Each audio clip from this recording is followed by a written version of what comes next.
What? Oh.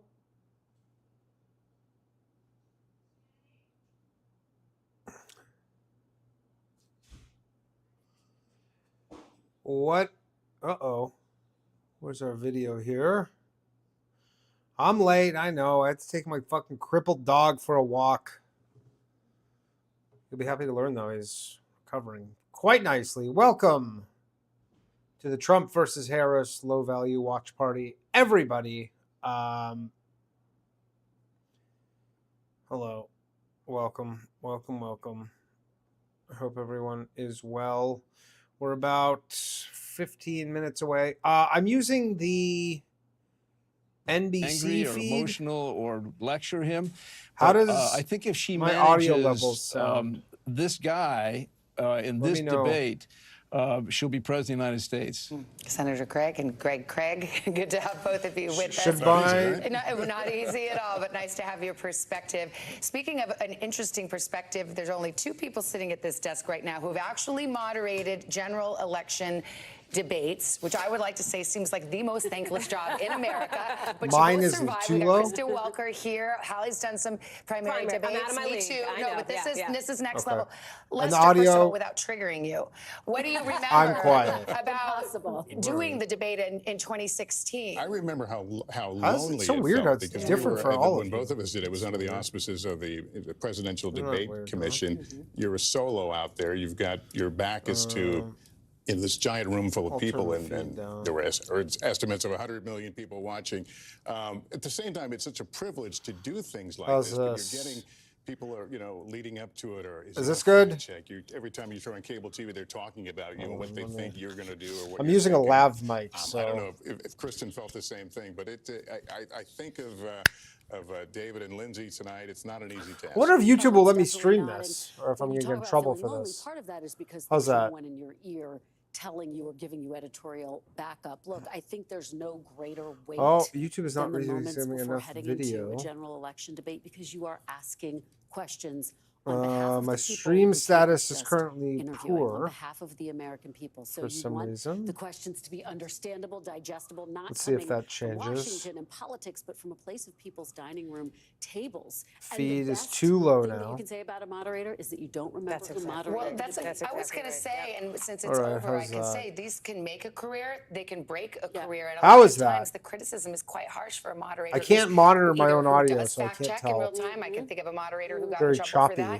and for moderators who don't. It's sort of darned if you do, darned if you don't. I think the way to deal with that is to ask follow-up Wonder questions, why make sure that you're is. getting answers to the questions that you ask. It's also a question for the candidates, and there is a question of how much tonight, as we bring Oh, it let's back see to what's what we're going going on. to My see in stream just health about is 11 very minutes from now, is bad. how much will Vice President Harris fact check former President Trump, and vice versa, although it is clear, we know from past debates that the former president does say things that are not true on this stage. I've talked to people in her orbit who say if she spent the night fact-checking, in their view, she'd never get anything else in. So she's got to pick her moments in that space. We're also seeing, even as we've been on the air tonight, former President Trump already, Says his I have campaign, not his receiving team, enough kind video. of working the refs here already, preemptively going after the moderators. It's always a factor. I was just going to say, I mean, it's not terribly recent, but I me check. remember Let me look it's, into in the this. last 10, 15 years, it's become a lot more common to attack the moderator. I remember when you would never see the candidates go out and go after the moderator. I remember Newt Gingrich doing it in a Republican primary, I think in 2016 or something like that, and that was different. Two things. You've got to Receiving feel the enough room. video. It took me several minutes to feel the room, feel the temperature of the candidates. The other thing is, having done a lot of debates, including a presidential debate, I swore a long Oh, it time seems ago I pretty would choppy. never publicly judge a debate moderator. That's It right. is an incredibly difficult job, and my hat's off to anyone who has done it. Absolutely. And you try to tune out any criticism that you might be getting heading into the big night. But you know exactly what their stomachs feel like I 10 sure minutes do. away from the debate now. I'm starting to feel those I butterflies. know, having moments of feeling for them. Thanks for all this. This was great. We'll take a break. We're less than 10 minutes away from the big moment as Kamala Harris and Donald Trump get ready to wonder why face this is off so and meet choppy. for the first time ever. I hope you can stay with us. It's going to be quite a night.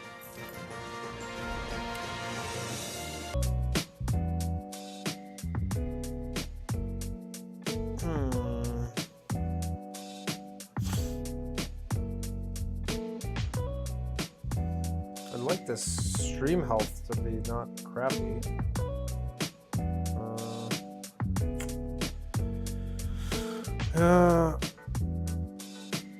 I'm wondering if I should restart the stream. I don't know. It just says poor. What to do? I can't hear what the anchors are saying.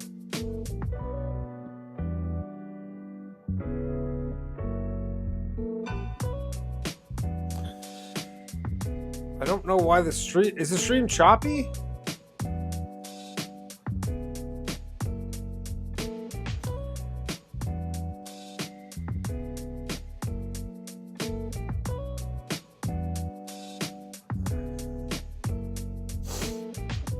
What's this about tampons? Okay. Alright. I'm doing a speed test here. Unfortunately, at home I have Optimum, which is like everybody complains about it.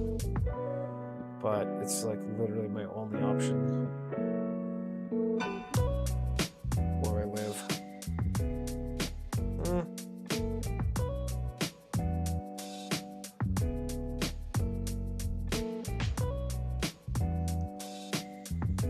I have 20 megabits upload. That should be fine for live streaming. The audio is good. All right.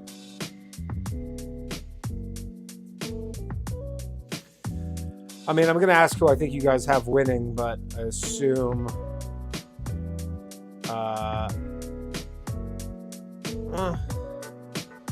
let's see.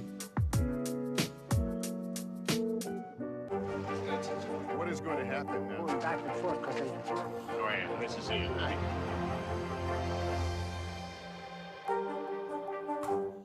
News for the generation of now is NBC News Now.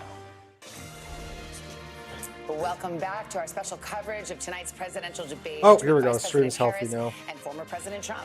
The debate is set to begin just minutes from now. It'll be the first time Harris and Trump meet each other, and it'll be the should I hit in this front of with the a little entire light here? country. I got my Tonight missing light, also but could have a huge impact on the campaign.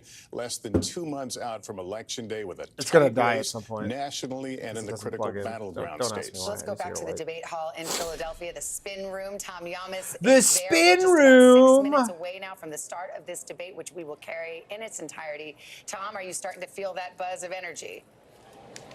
Oh, you do. And guys, I will tell you something I've noticed that is different about this debate. Usually the spin room gets wild and crazy post-debate. What I'm seeing for the first time is pre-debate spin. You've seen surrogates on both sides sort of flank all the reporters, flank all the sets from all the different news organizations and try to get their message out. There was a ton of commotion about 10 minutes ago, and that's because RFK Jr. came into the spin room. Of course, he was the third-party candidate who has since endorsed former President Trump. He was followed by, I'd say dozens of reporters as he walked through the spin room. We're hearing kind of the same things. Both campaigns are disciplined. They are on message. You don't like the LED light? The same I thing. think it looks better. Former President Trump is the most experienced presidential debater. This will be a seventh Makes the debate. green screen and work also, better, they too. want to go over reproductive rights. That a vote for Trump is a vote that will limit abortion access. And then on the Trump side, of course, they're hammering the issue that Vice President Harris is untested. She's only done one big major interview. She's doing no town halls. And also, they want to hammer home that they want to put the spotlight, and they hope the candidate does, on the issues of immigration,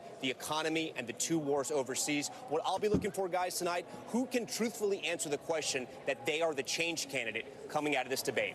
Back to you. All right, 90% Trump winner. That's as correspondent expected Yamiche from this Alcindor chat, has though. been covering the Harris campaign and joins us now. Yamiche, your thoughts tonight as we're just minutes away. Well, one of the biggest challenges for Vice President Harris, as I've been talking to a lot of sources that are familiar with her debate preparations, are how she's going to differentiate herself from President Biden.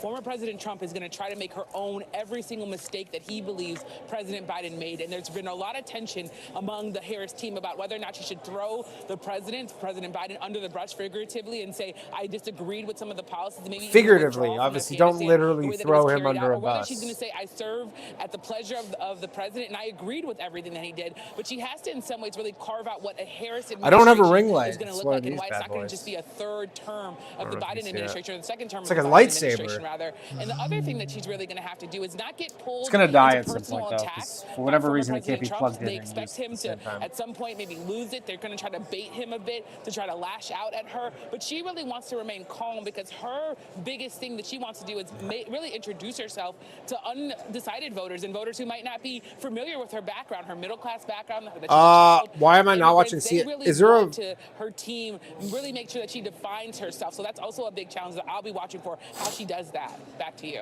All right, Yamiche, thank you so much. And let's turn now to NBC's Dasha Burns, who covers the Trump campaign and joins us now. What are you hearing from the Trump campaign about the preparations tonight? Well, look, Savannah, you've heard the former president say time and again he does not do traditional debate prep, that campaigning is his prep. But we are told by sources that over the last few days, he has been hunkered down at Mar-a-Lago. I can't put it at 1.5 speed. It's live. Sessions, and watch for him to do two things tonight. Two things that his campaign wants him to do. Number one, do we have a Vice President preference? Harris to President Biden, make her own what's going on with the economy, what's going on with immigration. And number two, remind voters some of the positions she took back in 2020 when she was running for president that were left of center. Try to paint her as simply too liberal for those moderate swing voters in places like the suburbs of Philadelphia. Of course, that is the plan. That is what the campaign wants. But it's all going to be about the execution in the moment, especially if Harris tries to bait the former president into an outburst. Savannah. All right, Dasha, thank you. Let's bring back Kristen Welker and Hallie Jackson. I want to talk about how the vice president has cast herself in this campaign as the prosecutor, going against Donald Trump. All right, let's see if CNN has a stream.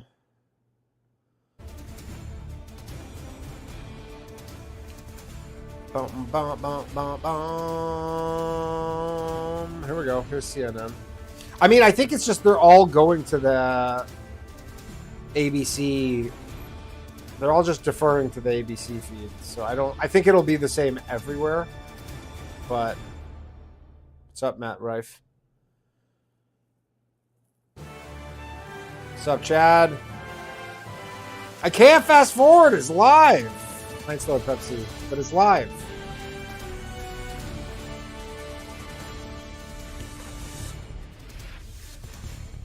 Guys, we can't have 88% for Trump. I'm going to get canceled.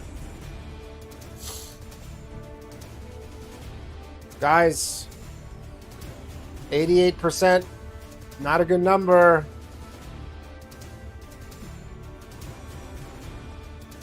Let's get it a little... Someone vote for somebody.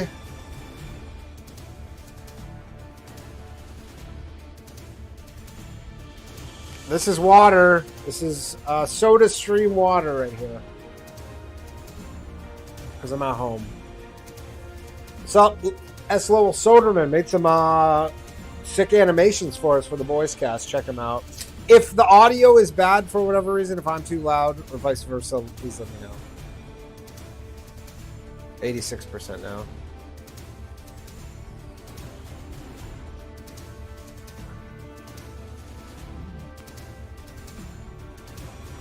Tonight, the high-stakes showdown here in Philadelphia between Vice President Kamala Gerard, Harris and my former wife buys President that Donald shit. Trump. Their first face-to-face meeting in this presidential election. Their first face-to-face This fucking music meeting is such ever. overkill. The historic race for president upended just weeks ago. Such President overkill, Biden this withdrawing music. after his last debate. Donald Trump now up against a new opponent. The candidates separated by the smallest of margins, essentially tied in the polls nationally and in the key battlegrounds, including right here in Pennsylvania, all still very much in play. The ABC News presidential debate starts right now. This is an ABC News special. The most consequential moment of this campaign. Kamala Harris. Together, we will chart a new way forward. Donald Trump. We will soon Yes. be a great nation again. Face to face. Historic. The ABC News presidential Gerard, that's probably where debate. my wife found this shit. I Now, honestly think it tastes like shit, David personally. Muir and Lindsay Hop Davis. water.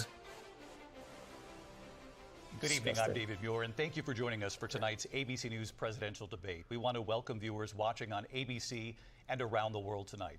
Vice President Kamala Harris and President Donald Trump are just moments away from taking the stage in this unprecedented CNN only race has for president. 88,000 people Lindsay watching. Davis, tonight's meeting could be NBC had the like most consequential event of 300K. their campaigns, with election CNN's day now dying. less than 2 months away. For Vice President Kamala Harris, this is her first debate since President Biden withdrew from the race on July 21st.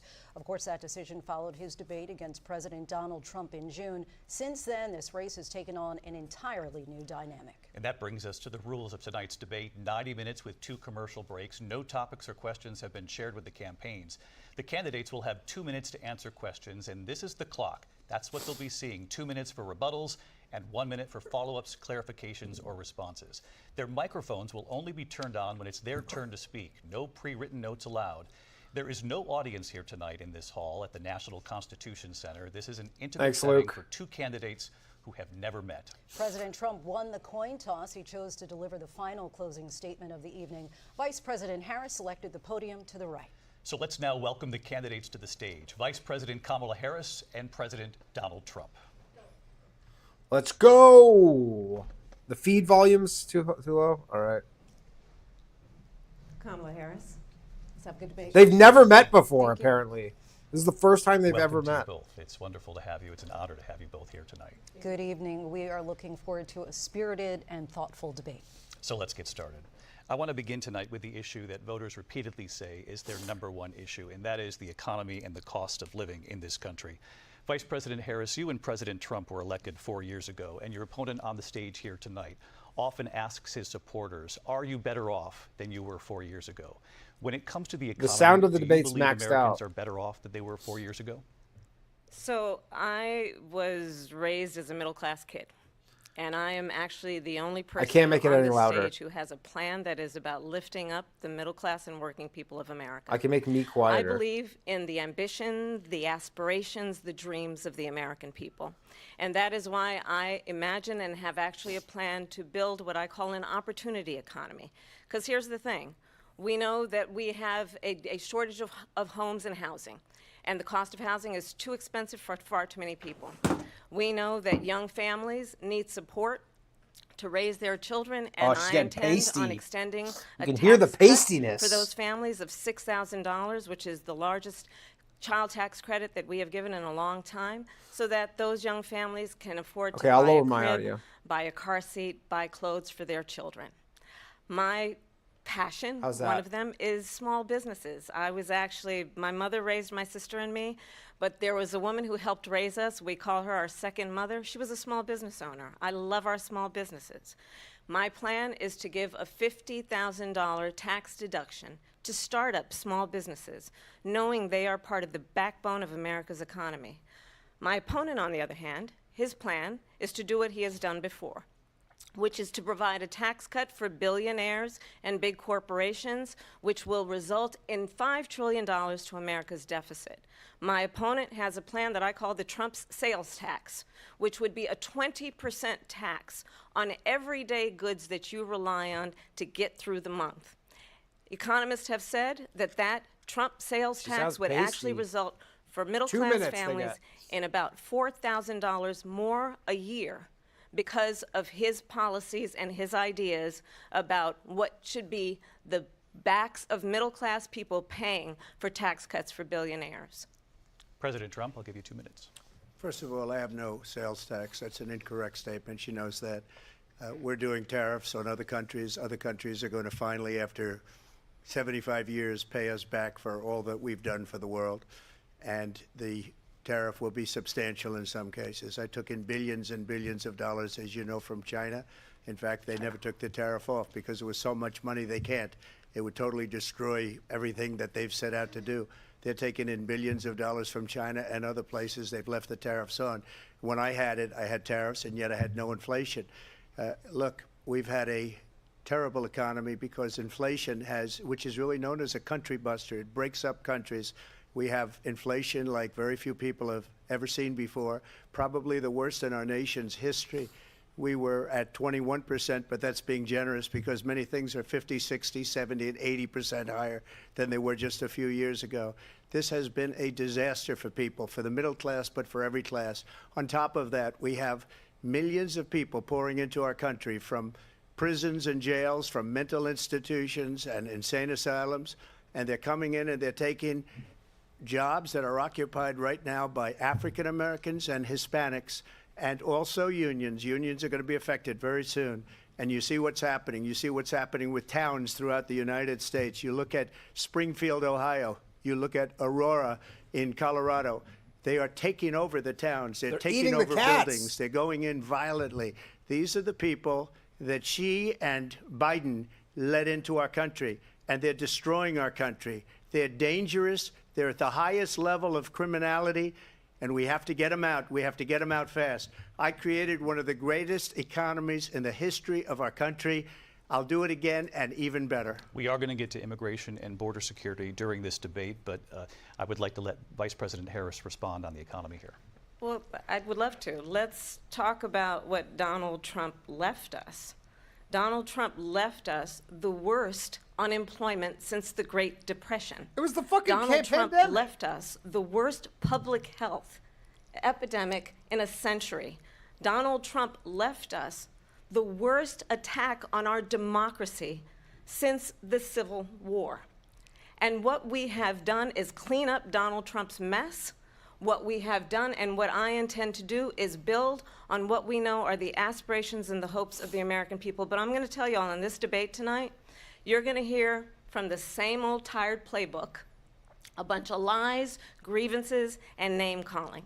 What you're going to hear tonight is a detailed and dangerous plan called Project 2025 that the former president intends on implementing if he were elected again. I believe very strongly that the American people want a president who understands the importance of bringing us together, knowing we have so much more in common than what separates us. And I pledge to you to be a president for all Americans. President Trump will give you a minute here to respond. Number one, I have nothing to do, as you know, and as she knows better than anyone, I have nothing to do with Project 2025. That's out there. I haven't read it. I don't want to read it purposely. I'm not going to read it. This was a group of people that got together. They came up with some ideas, I guess some good, some bad, but it makes no difference. I have nothing to do. Everybody knows I'm an open book. Everybody knows what I'm going to do. Cut taxes very substantially and create a great economy like I did before. We had the greatest economy. We got hit with a pandemic. And the pandemic was not since 1917, where 100 million people died, has there been anything like it. We did a phenomenal job with the pandemic. We handed them over a country where the economy and where the stock market was higher than it was before the pandemic came in. Nobody's ever seen anything like it. We made ventilators for the entire world. We got gowns, we got masks, we did things that nobody thought possible.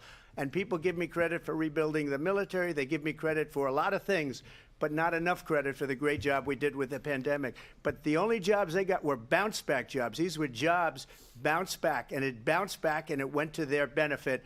But I was the one that created them. They know it, and so does everybody else. Vice President Harris, I'll let you respond. So Donald Trump has no plan for you. And Oh, when that's you look rich. at his economic plan, That is it's all about rich. tax breaks for the richest people.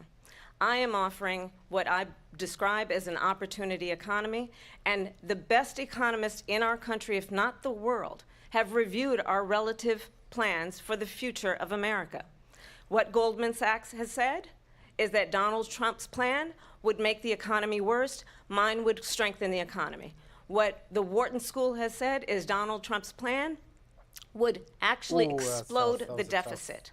16 Nobel swallow laureates right have there. described his economic plan as something that would increase inflation and by the middle of next year would invite a recession.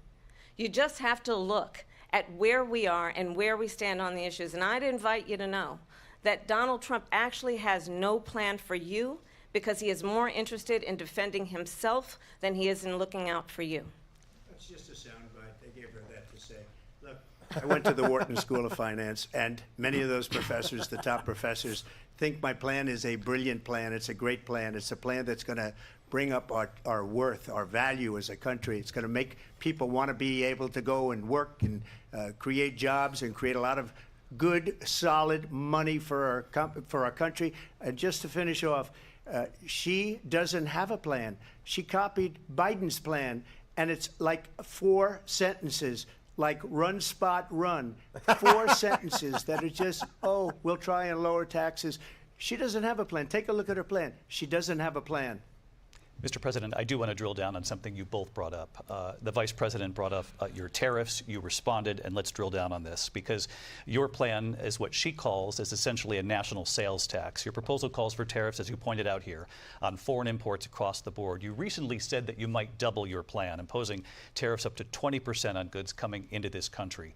As you know, many economists say that with tariffs at that level, costs are then passed on to the consumer. Vice President Harris has argued it'll mean higher prices on gas, food, clothing, medication, arguing it costs the typical family nearly $4,000 a year. Do you believe Americans can afford higher prices because of tariffs? They're not going to have higher prices. What's going to have, and who's going to have higher prices, is China and all of the countries that have been ripping us off for years. I was the only president ever. China was paying us hundreds of billions of dollars, and so were other countries. And, you know, if she doesn't like them, they should have gone out and they should have immediately cut the tariffs. But those tariffs are there 3.5 years now under their administration. We are going to take in billions of dollars, hundreds of billions of dollars.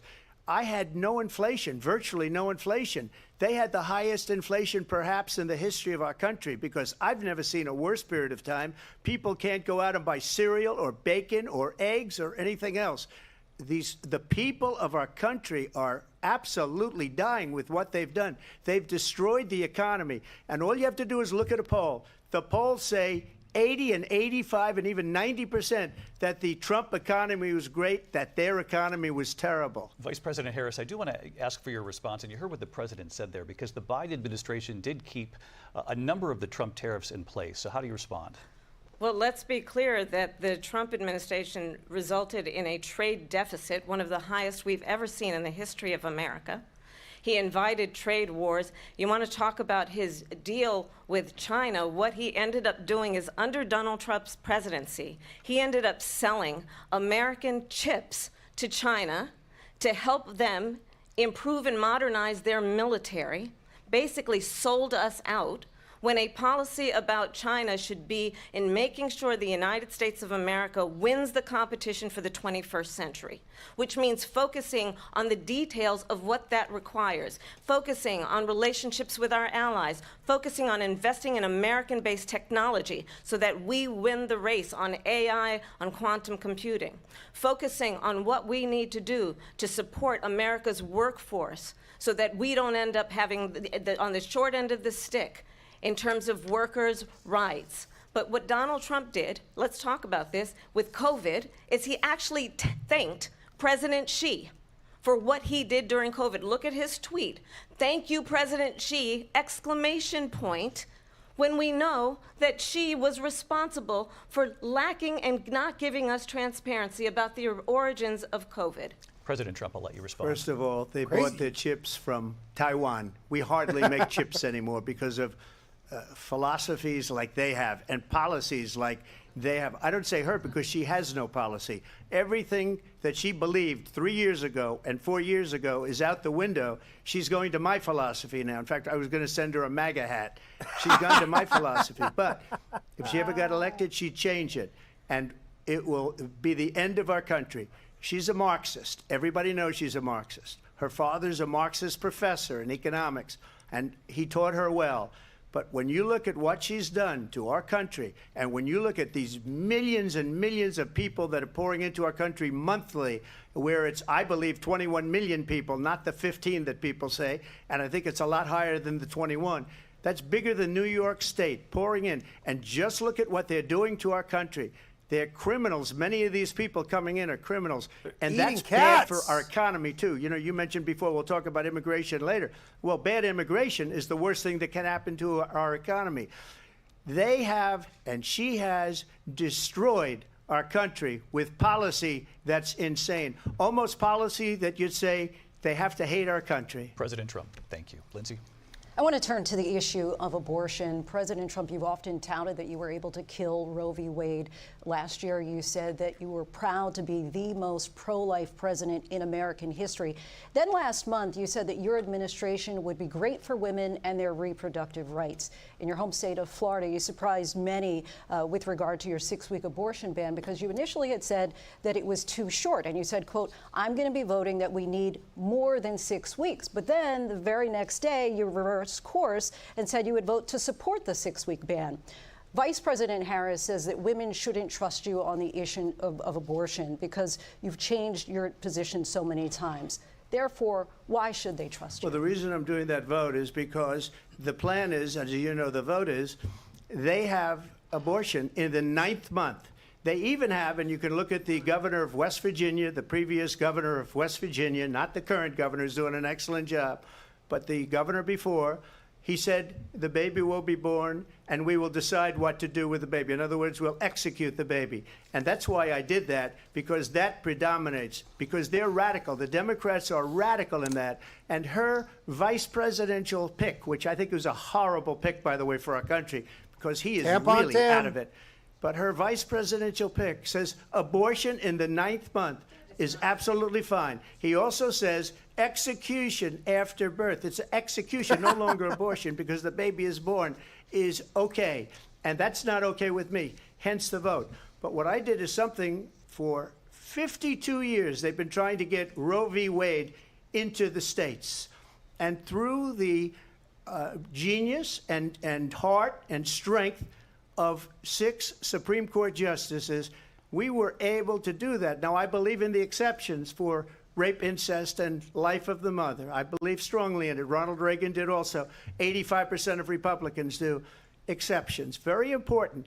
But we were able to get it, and now states are voting on it. And for the first time, you're going to see, look, this is an issue that's torn our country apart for 52 years.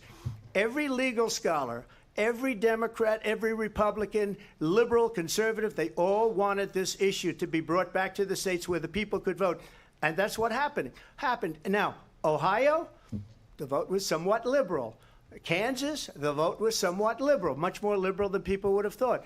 But each individual state is voting. It's the vote of the people now. It's not tied up in the federal government. I did a great service in doing it. It took courage to do it. And the Supreme Court had great courage in doing it. And I give tremendous credit to those 6 justices. There is no state in this country where it is legal to kill a baby after it's born.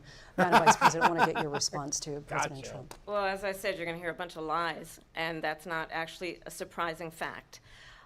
Let's understand how we got here. Donald Trump hand-selected 3 members of the United States Supreme Court with the intention that they would undo the protections of Roe v. Wade. And they did exactly as he intended. And now in over 20 states, there are Trump abortion bans, which make it criminal for a doctor or nurse to provide health care. In one state, it provides prison for life. Trump abortion bans that make no exception even for rape and incest, which understand what that means. A survivor of a crime of violation to their body does not have the right to make a decision about what happens to their body next. That is immoral. And one does not have to abandon their faith or deeply held beliefs to agree. The government, and Donald Trump certainly, should not be telling a woman what to do with her body. I have talked with women around our country. You want to talk about this is what people wanted? Pregnant women who want to carry a pregnancy to term, suffering from a miscarriage, being denied care in an emergency room because the healthcare providers are afraid they might go to jail, and she's bleeding out in a car in the parking lot. She didn't want that. Her husband didn't want that. Yes. A 12 or 13-year-old survivor of incest being forced to carry a pregnancy to term. They don't want that. And I pledge to you, when Congress passes a bill to put back in place the protections of Roe v. Wade, as President of the United States, I will proudly sign it into law. But understand, if Donald Trump were to be real, sign a national abortion ban. Understand, in his Project 2025, there would be a national abortion, a monitor that would be monitoring your pregnancies, your miscarriages. I think the American people believe that certain freedoms, in particular the freedom to make decisions about one's own body, should not be made by the government. Thank you, Vice President Harris. Well, there she goes again. It's a lie. I'm not signing a ban, and there's no reason to sign a ban, because we've gotten what everybody wanted. Democrats, Republicans, and everybody else, and every legal scholar wanted it to be brought back into the states, and the states are voting. And it may take a little time, but for 52 years, this issue has torn our country apart. And they've wanted it back in the states. And I did something that nobody thought was possible. The states are now voting. What she says is an absolute lie.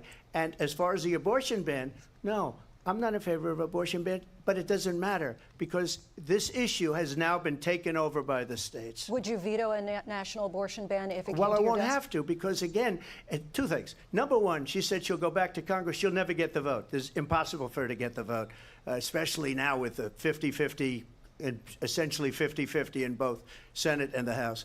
She's not going to get the vote. She can't get the vote. She won't even come close to it. So it's just talk. You know what it reminds me of? When they said they're going to get student loans terminated, and it ended up being a total catastrophe.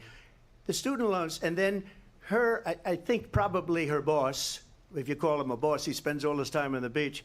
But look, her boss went out and said, we'll do it again. We'll do it a different way. And he went out, got rejected again by the Supreme Court. So all these students got taunted with this whole thing about this whole idea.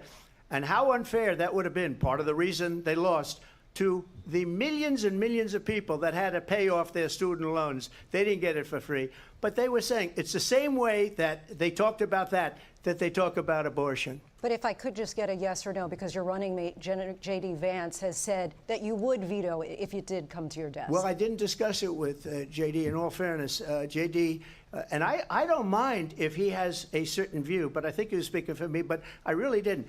Look, we don't have to discuss it because she'd never be able to get it, just like she couldn't get student loans. They couldn't get student loans. They didn't even come close to getting student loans. They taunted young people and a lot of other people that had loans. I thought they did. I'm not wearing eyeliner. They can never eyeliner. get this approved. So it doesn't matter what she says about going to Congress. Well, wonderful. Let's go to Congress. Do it. But the fact is that for years they wanted to get it out of Congress and out of the federal government, and we did something that everybody said couldn't be done. And now you have a vote of the people on abortion.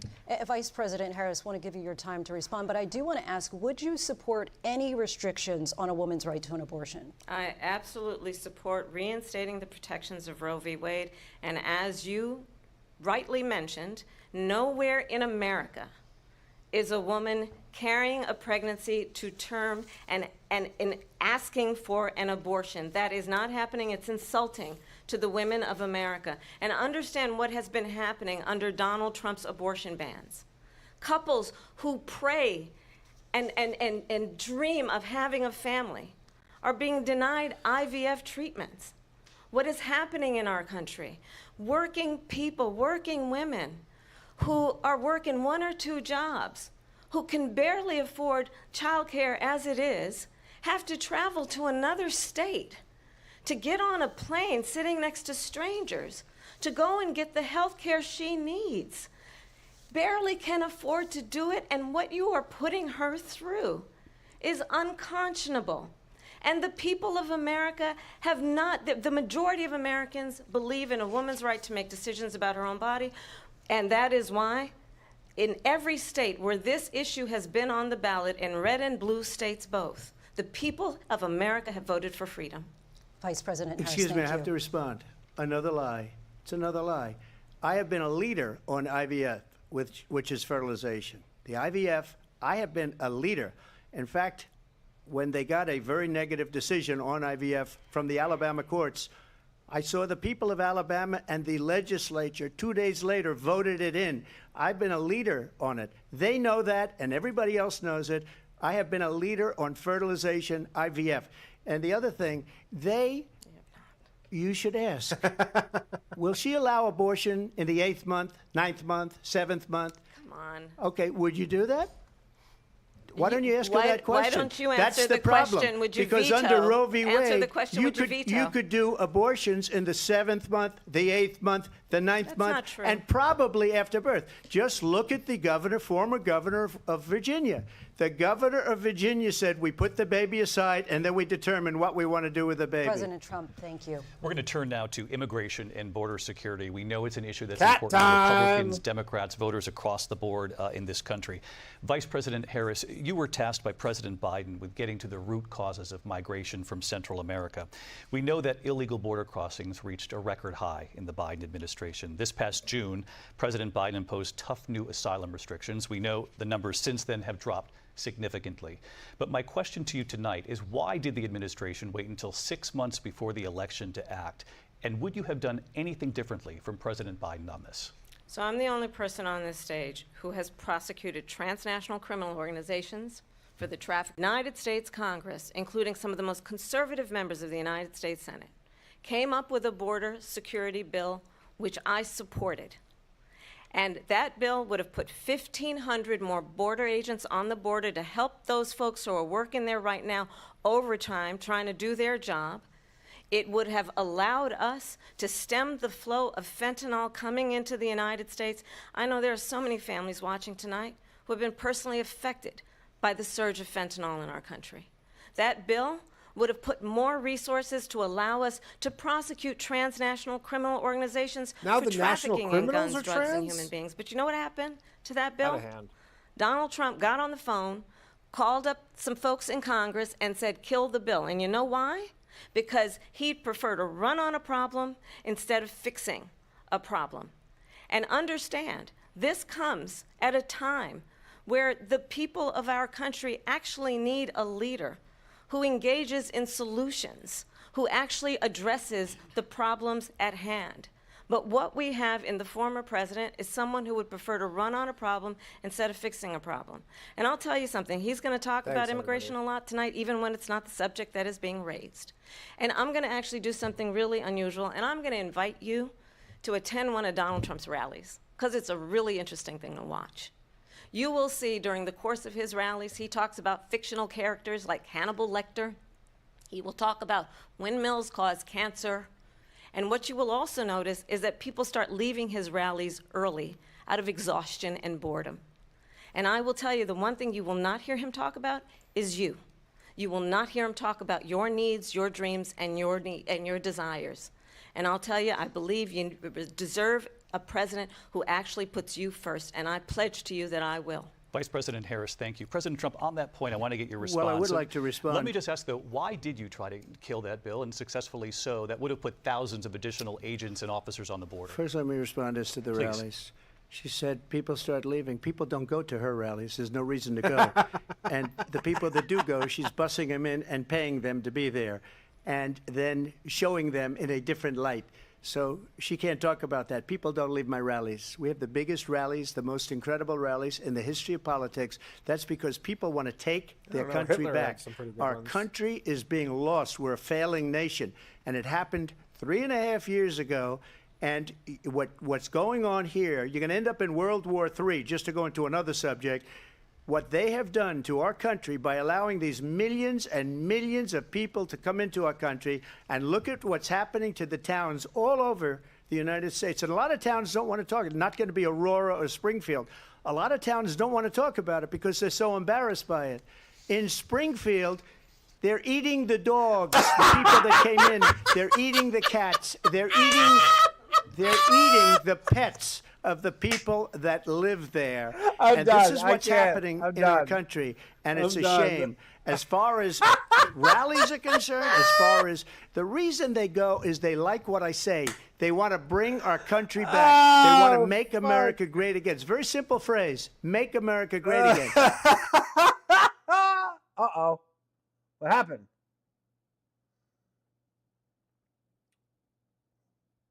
Come on. What happened here? They just said eating the cats, and then they shut it down. Okay, I'm going over to NBC. I can't believe he's Have a chance of success. Not only success, will end up being Venezuela on steroids. I just want to clarify here. You bring up Springfield, Ohio, and ABC News did reach out to the city manager there. He told us there have been no credible reports of specific claims of pets being harmed, injured, or abused by individuals within the immigrant community. Well, I've seen people on television. Let me just say here, this is the people on television say my dog was taken and used for food. So maybe he said that, and maybe that's a good thing to say for a city manager. I'm not taking this from but television. the people I'm on taking it from television the city saying their manager. dog was eaten by the people that went there. Again, the Springfield city manager says there's no evidence of that. Vice We'll President find Harris, out. I'll let you respond to the rest of what you've heard. You talk about extreme. You know, this is, I think, one of the reasons why in this election I actually have the endorsement of 200 Republicans who have formerly worked with President Bush, Mitt Romney, and John McCain, including the endorsement of former Vice President Dick Cheney and Congress member Liz Cheney. And if you want to really know the inside track on who the former president is, if he didn't make it clear already, just ask people who have worked with him. His former chief of staff, a four-star general, has said he has contempt for the Constitution of the United States. His former national security advisor has said he is dangerous and unfit. His former Secretary of Defense has said the nation, the Republic, would never survive another Trump term. And when we listen to this kind of rhetoric, when the issues that affect the American people are not being addressed, I think the choice is clear in this election. President Trump, I'll give you a quick minute to respond here. Thank you, because when I hear that, see, I'm a different kind of a person. I fired most of those people. Not so graciously. They did bad things or a bad job. I fired them. They never fired one person. They didn't fire anybody having to do with Afghanistan and the Taliban and the 13 people who's were just killed, viciously and violently killed. And I got to know the parents and the family.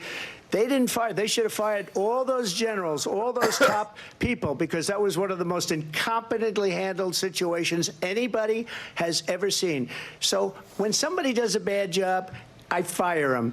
And you take a guy like Esper. He was no good. I fired him. So he writes a book. Another one writes a book. Because with me, they can write books. With nobody else can they. But they have done such a poor job, and they never fire anybody. Look at the economy. Look at the inflation. They didn't fire any of their economists. They have the same people. That's a good way not to have books written about you. But just to finish, I got more votes than any Republican in history by far. In fact, I got more votes than any president, sitting president, in history by far. Let me continue on immigration. It was what you wanted to talk about earlier, so let's get back to your deportation proposal that the vice president has reacted to as well. President Trump, you call this the largest domestic deportation operation in the history of our country. You say you would use the National Guard. You say if things get out of control, you'd have no problem using the U.S. military. Police, yes. You also said you would use local police. How would you deport 11 million undocumented immigrants? I know you believe that number is much higher. Take us through this. What does this look like? Will authorities be going door to door in this country? Yeah, it is much higher because of them. They allowed criminals, many millions of criminals. They allowed terrorists. They allowed common street criminals. They allowed people to come in, drug dealers, to come into our country, and they're now in the United States and told by their countries like Venezuela, don't ever come back or we're going to kill you. Do you know that crime in Venezuela and crime in countries all over the world is way down? You know why? Because they've taken their criminals off the street and they've given them to her to put into our country. And this will be one of the greatest mistakes in history for them to allow. And I think they probably did it because they think they're going to get votes, but it's not worth it because they're destroying the fabric of our country by what they've done. There's never been anything done like this at all. They've destroyed the fabric of our country. Millions of people let in. And all over the world, crime is down. All over the world except here. Crime here is up and through the roof. Despite their fraudulent statements that they made, crime in this country is through the roof. And we have a new form of crime. It's called migrant crime. And it's happening at levels that nobody thought possible. President Trump, as you know, the FBI says overall violent crime is actually coming down in this country. But Vice Excuse me, President the Harris, FBI they were defrauding statements. They didn't include the worst cities. They didn't include the cities with the worst crime. It was a fraud, just like their number of 818,000 jobs that they said they created turned out to be a fraud. President Trump, thank you. I'll let you respond, Vice President Harris. Well, I think this is so rich, coming from someone who has been prosecuted for national security crimes, economic crimes, election interference, has been found liable for sexual assault, and his next big court appearance is in November at his own criminal sentencing. And let's be clear where each person stands on the issue of what is important about respect for the rule of law and respect for law enforcement. The former vice president called for defunding federal law enforcement, 45,000 agents, get this, on the day after he was arraigned on 34 felony counts. So let's talk about what is important in this race. It is important that we move forward, that we turn the page on this same old tired rhetoric and address the needs of the American people, address what we need to do about the housing shortage, which I have a plan for, address what we must do to support our small businesses, address bringing down the price of groceries. But frankly, the American people are exhausted with this same old tired playbook. Vice President Harris, thank you. Excuse me. Every one of those cases was started by them against their political opponent. And I'm winning most of them, and I will win the rest on appeal. And you saw that with the decision that came down just recently from the Supreme Court. I'm winning most of them. But those are cases, it's called weaponization. Never happened in this country. They weaponized the Justice Department. Every one of those cases was involved with the DOJ, from Atlanta and Fani Willis to the Attorney General of New York and the DA in New York. Every one of those cases. And then they say, oh, he's a criminal. They're the ones that made them go after me. By the way, Joe Biden was found essentially guilty on the documents case. And what happened in my documents case? They said, oh, that's the toughest of them all. A complete and total victory. 2 months ago, it was thrown out. It's weaponization, and they used it, and it's never happened in this country. They used it to try and win an election. They're fake cases. President Trump, thank you. A really quick response here, Vice President Harris, on this notion of weaponization of the Justice Department. Well, let's talk about extreme and understand the context in which this election in 2024 is taking place. The United States Supreme Court recently ruled that the former president would essentially be immune from any misconduct if he were to enter the White House again. Understand, this is someone who has openly said he would terminate, I'm quoting, terminate the Constitution of the United States, that he would weaponize the Department of Justice against his political enemies. Someone who has openly expressed disdain for members of our military. Understand what it would mean if Donald Trump were back in the White House with no guardrails, because certainly we know now the court won't stop him. We know J.D. Vance is not going to stop him. It's up to the American people Vice President to stop Harris, him. thank you. Lindsay? Vice President Harris, in your last run for president. This is the one that weaponized, not me. She weaponized. I probably took a bullet to the head because of the things that they say about me. They talk about democracy. I'm a threat to democracy. They're the threat to democracy with a fake Russia investigation We do have a lot that to get. went nowhere. We have a lot to get to. Lindsay? Vice President Harris, in your last run for president, you said you wanted to ban fracking. Now you don't. You wanted mandatory government buyback programs for assault weapons. Now your campaign says you don't. You supported decriminalizing border crossings. Now you're taking a harder line. I know you say that your values have not changed. So then why have so many of your policy positions changed? So my values have not changed, and I'm going to discuss every one of the, at least every point that you've made. But in particular, let's talk about fracking, because we're here in Pennsylvania. I made that very clear in 2020. I will not ban fracking. I have not banned fracking as Vice President of the United States. And in fact, I was the tie-breaking vote on the Inflation Reduction Act, which opened new leases for fracking. My position is that we have got to invest in diverse sources of energy so we reduce our reliance on foreign oil. We have had the largest increase in domestic oil production in history because of an approach that recognizes that we cannot over-rely on foreign oil. As it relates to my values, let me tell you, I grew up a middle-class kid raised by a hardworking mother who worked and saved and was able to buy our first home when I was a teenager. The values I bring to the importance of home ownership, knowing not everybody got handed $400 million on a silver platter and then filed bankruptcy 6 times, is a value that I bring to my work to say we are going to work with the private sector and home builders to increase 3 million homes, increase by 3 million homes by the end of my first term. My work that is related to having a friend when I was in high school who was sexually assaulted by her stepfather. And my focus then on protecting women and children from violent crime is based on a value that is deeply grounded in the importance of standing up for those who are most vulnerable. My work that is about protecting Social Security and Medicare is based on long-standing work that I have done, protecting seniors from scams. My values have not changed. And what is important is that there is a president who actually brings values and a perspective that is about lifting people up and not beating people down. And name-calling. The true measure of the leader is the leader who actually understands the strength is not in beating people down, it's in lifting people up. I intend to be that president. President Trump, your response? First of all, I wasn't given $400 million. I wish I was. My father was a Brooklyn builder, Brooklyn, Queens, and a great father, and I learned a lot from him. But I was given a fraction of that, a tiny fraction, and I built it into many, many billions of dollars, many, many billions. And when people see it, they are even surprised. So we don't have to talk about that. Fracking, she's been against it for 12 years. Defund the police, she's been against that forever. She gave all that stuff up very wrongly, very horribly, and everybody's laughing at it, okay? They're all laughing at it. She gave up at least 12 and probably 14 or 15 different policies. Like, she was big on defund the police. In Minnesota, she went out, wait a minute, I'm talking now, if you don't mind, please. Does that sound familiar? Don't lie. She went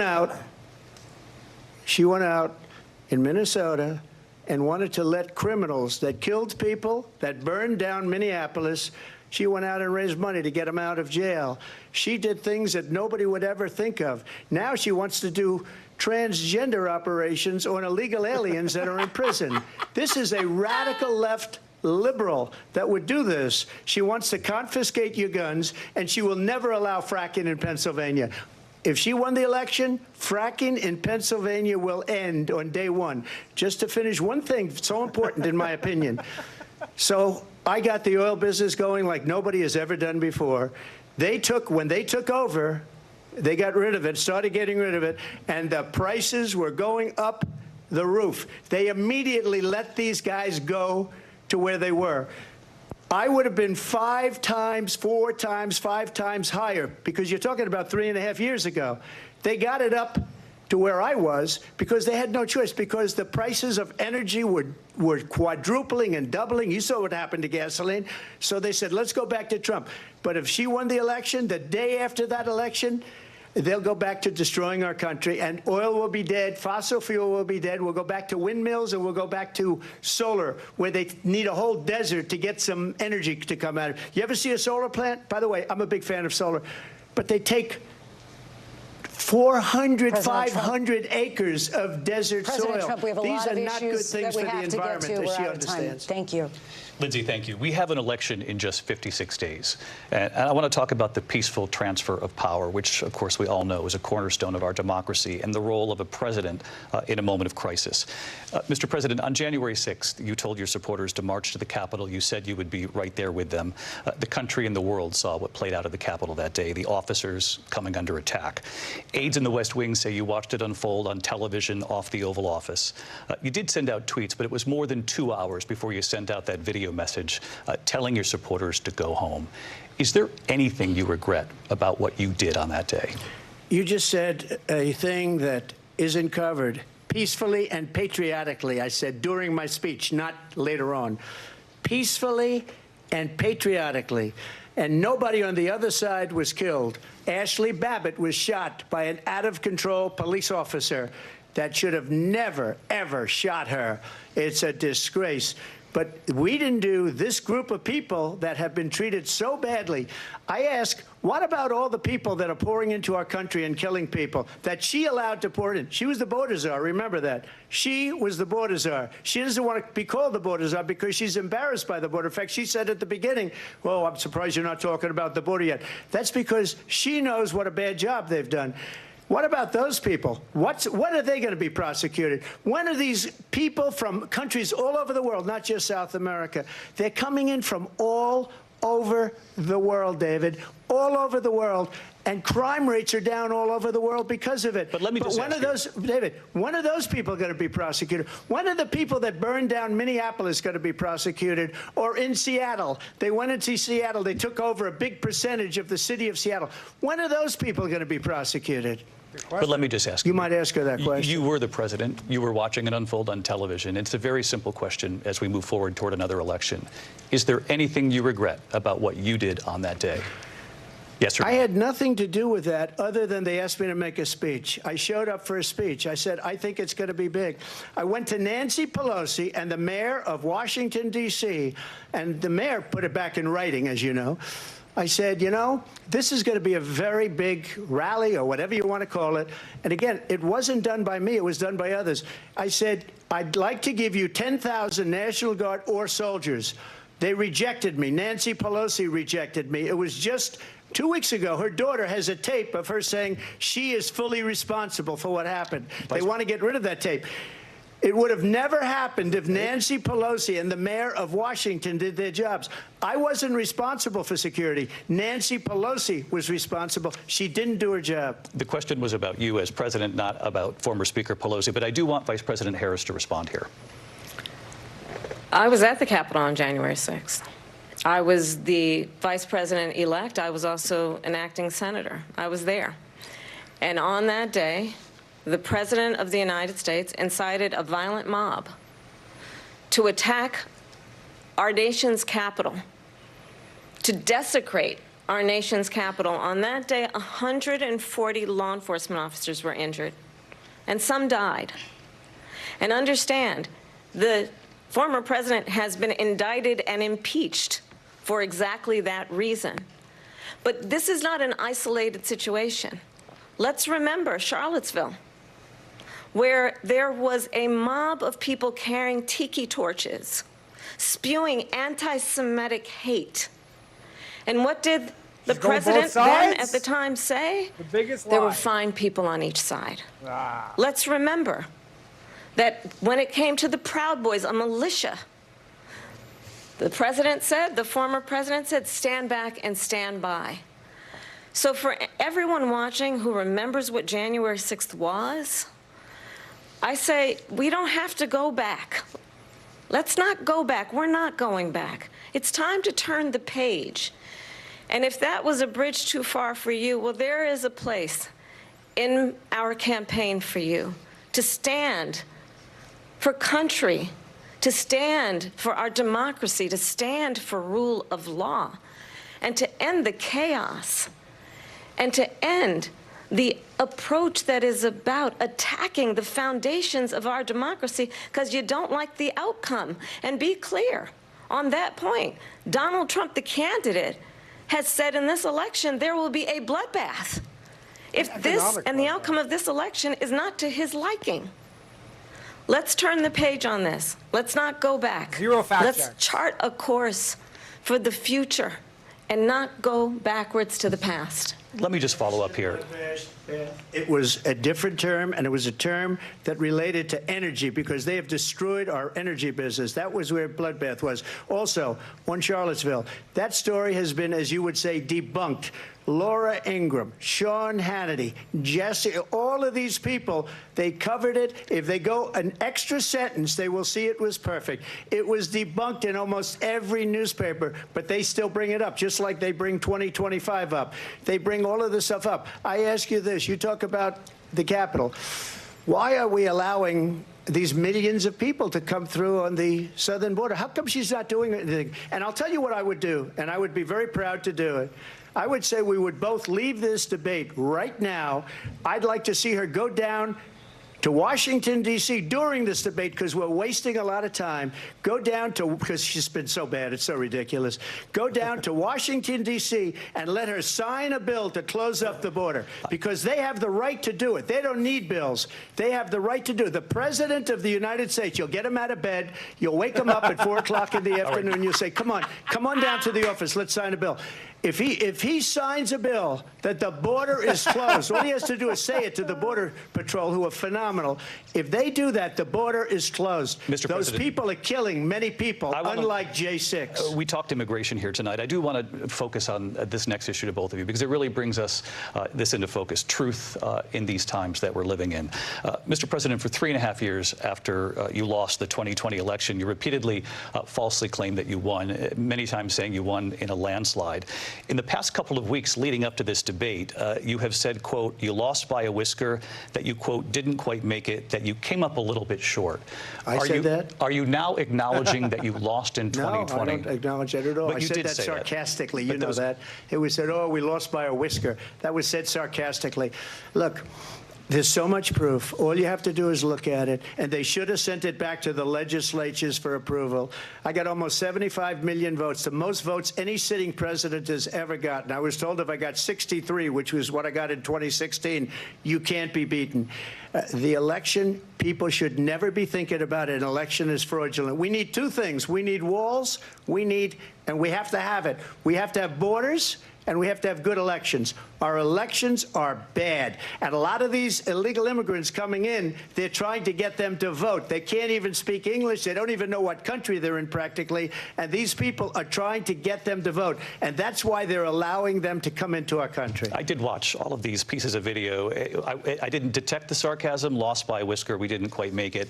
And we should just point out here as clarification, and you know this, you and your allies, 60 cases in front of many judges, many of them Republican. No judge looked at it. And said they said we didn't have standing. That's the other thing. They said we didn't have standing, a technicality. Can you imagine a system where a person in an election doesn't have standing? The president of the United States doesn't have standing. That's how we lost. If you look at the facts, and I'd love to have you'll do a special on it. I'll show you Georgia, and I'll show you Wisconsin, and I'll show you Pennsylvania, and I'll show you. We have so many facts and statistics, but you know what? That doesn't matter, because we have to solve the problem that we have right now. That's old news. And the problem that we have right now is we have a nation in decline, and they have put it into decline. We have a nation that is dying, David. Mr. President, thank you. Vice President Harris, you heard the president there tonight. He said he didn't say that he lost by a whisker, so he still believes he did not lose the election that was won by President Biden and yourself. But I do want to ask you about something that's come up in the last couple of days. This was a post from President Trump about this upcoming election just weeks away. He said, when I win, those people who cheated, and then he lists donors, voters, election officials, he says will be prosecuted to the fullest extent of the law, which will include long-term prison sentences. One of your campaign's top lawyers responded saying, we won't let Donald Trump intimidate us. We won't let him suppress the vote. Is that what you believe he's trying to do here? Donald Trump was fired by 81 million people. So let's be clear about that. And clearly he is having a very difficult time processing that. But we cannot afford to have a president of the United States who attempts, as he did in the past, to upend the will of the voters in a free and fair election. And I'm going to tell you that I have traveled the world as Vice President of the United States, and world leaders are laughing at Donald Trump. I have talked with military leaders, some of whom worked with you, and they say you're a disgrace. And when you then talk in this way in a presidential debate and deny what over and over again are court cases you have lost because you did, in fact, lose that election, it leads one to believe that perhaps we do not have in the candidate to my right the temperament or the ability to not be confused about fact. That's deeply troubling, and the American people deserve better. I'll give you 1 minute to respond, Mr. President. Let me just say about world leaders. Viktor Orban, one of the most respected men, they call him a strong man. He's a tough person, smart. Prime Minister of Hungary. They said, why is the whole world blowing up? 3 years ago it wasn't. Why is it blowing up? He said, because you need Trump back as president. They were afraid of him. China was afraid, and I don't like to use the word afraid, but I'm just quoting him. China was afraid of him. North Korea was afraid of him. Look at what's going on with North Korea, by the way. He said Russia was afraid of him. I ended the Nord Stream 2 pipeline, and Biden put it back on day one, but he ended the XL pipeline. The XL pipeline in our country, he ended that. But he let the Russians build a pipeline going all over Europe and heading into Germany, the biggest pipeline in the world. Look, Viktor Orban said it. He said the most respected, most feared person is Donald Trump. We had no problems when Trump was president. But when this weak, pathetic man that you saw at a debate just a few months ago, that if he weren't in that debate, he'd be running instead of her. She got no votes. He got 14 million votes. What you did, you talk about a threat to democracy. He got 14 million votes, and they threw him out of office. And you know what? I'll give you a little secret. He hates her. He can't stand her. But he got 14 million votes. They threw him out. She got 0 votes. And when she ran, she was the first one to leave because she failed. And now she's running. I don't understand it, but I'm okay with it because your time is I think we're going to do very well. We've got a lot more to get to. Turning now to the Israel-Hamas war and the hostages who are still being held, Americans among them. Vice President Harris, in December, you said, quote, Israel has a right to defend itself, but you added, quote, it matters how, saying international humanitarian law must be respected. Israel must do more to protect innocent civilians. You said that 9 months ago. Now an estimated 40,000 Palestinians are dead. Nearly 100 hostages remain. Just last week, Prime Minister Benjamin Netanyahu said there's not a deal in the making. President Biden has not been able to break through the stalemate. How would you do it? Well, let's understand how we got here. On October 7, Hamas, a terrorist organization, slaughtered 1,200 Israelis. Many of them young people who were simply attending a concert. Women were horribly raped. And so absolutely, I said then, I say now, Israel has a right to defend itself. We would. And how it does so matters. Because it is also true, far too many innocent Palestinians have been killed. Children, mothers. What we know is that this war must end. It must end immediately, and the way it will end is we need a ceasefire deal and we need the hostages out. And so we will continue to work around the clock on that. Work around the clock, also understanding that we must chart a course for a two-state solution. And in that solution, there must be security for the Israeli people and Israel, and in equal measure for the Palestinians. But the one thing I will assure you always, I will always give Israel the ability to defend itself, in particular as it relates to Iran and any threat that Iran and its proxies pose to Israel. But we must have a two-state solution where we can rebuild Gaza, where the Palestinians have security, self-determination, and the dignity they so rightly deserve. President Trump, how would you negotiate with Netanyahu and also Hamas in order to get the hostages out and prevent the killing of more innocent civilians in Gaza? If I were president, it would have never started.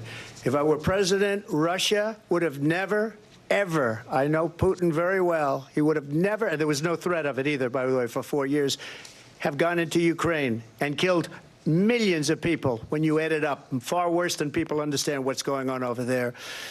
But when she mentions about Israel, all of a sudden, she hates Israel. She wouldn't even meet with Netanyahu when he went to Congress to make a very important speech. She refused to be there because she was at a sorority party of hers. She wanted to go to the sorority party.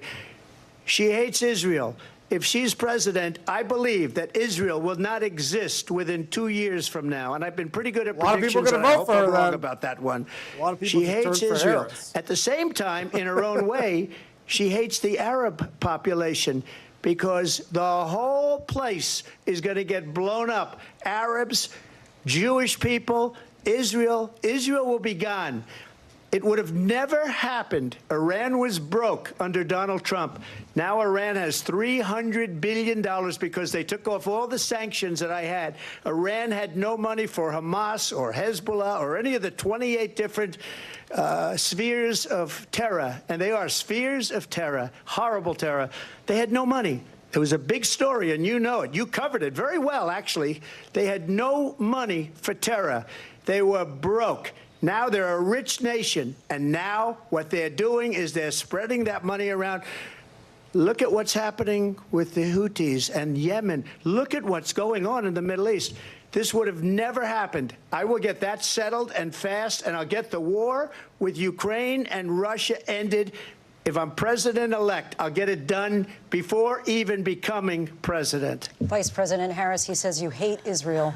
That's absolutely not true. I have my entire career and life supported Israel and the Israeli people. He knows that.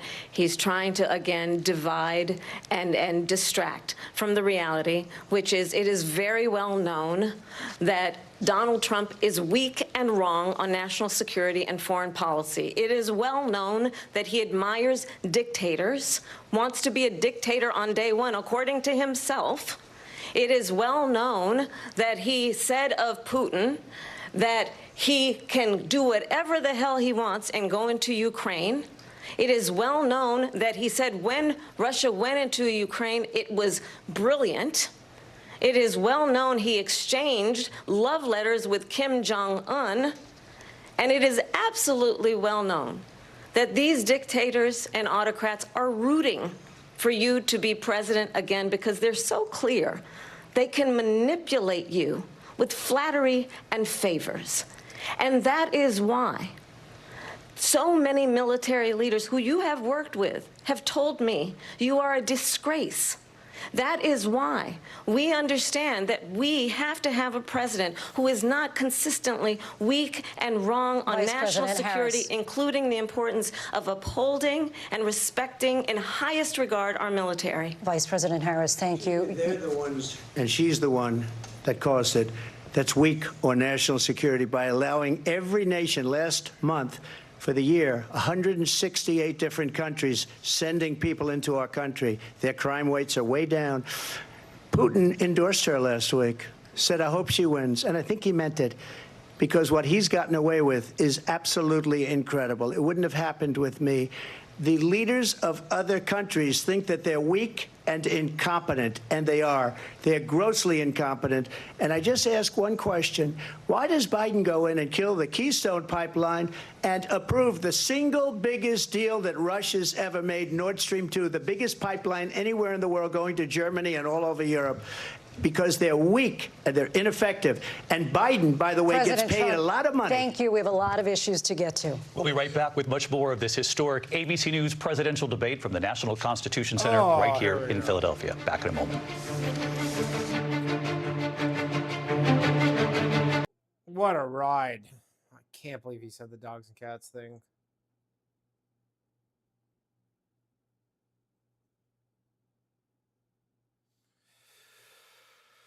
Oh, we're going to be right back. We shall be back. They're going with the dogs.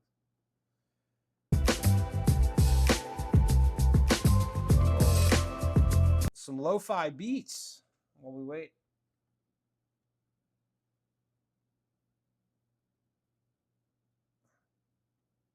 I can't believe he did the dog thing.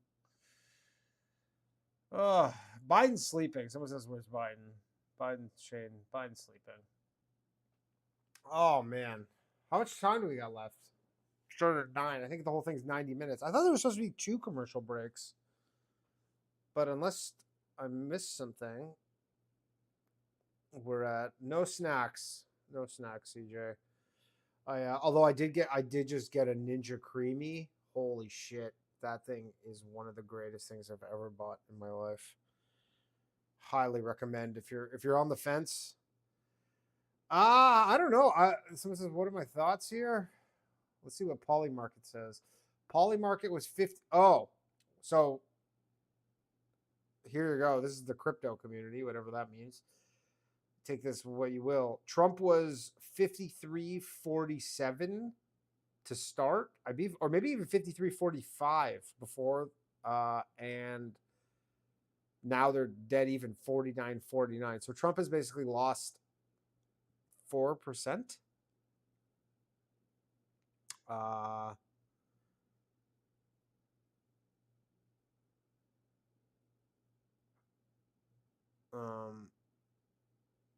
Yeah.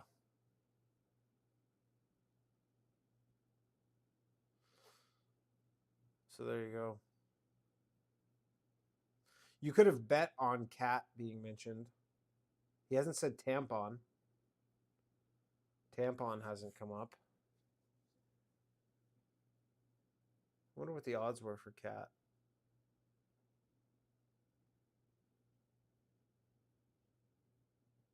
Man, you could have got good odds on Cat. That's for sure. You could have got really good odds on Cat. Anyways, Harris is winning according to... Harris just made up all the ground in the entire, if you are to believe Poly market, which is near $1 billion of bets.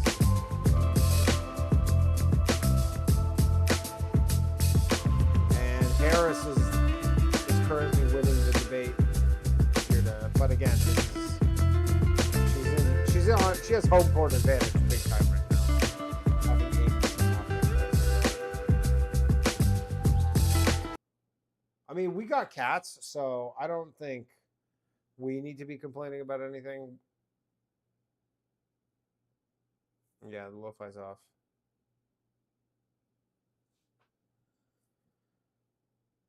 Where does the GOP go if Trump loses? Zach asks. I think they just go back to running just like the stiffest, blandest candidates again for... You get Mitt Romney for the next fucking 20 years.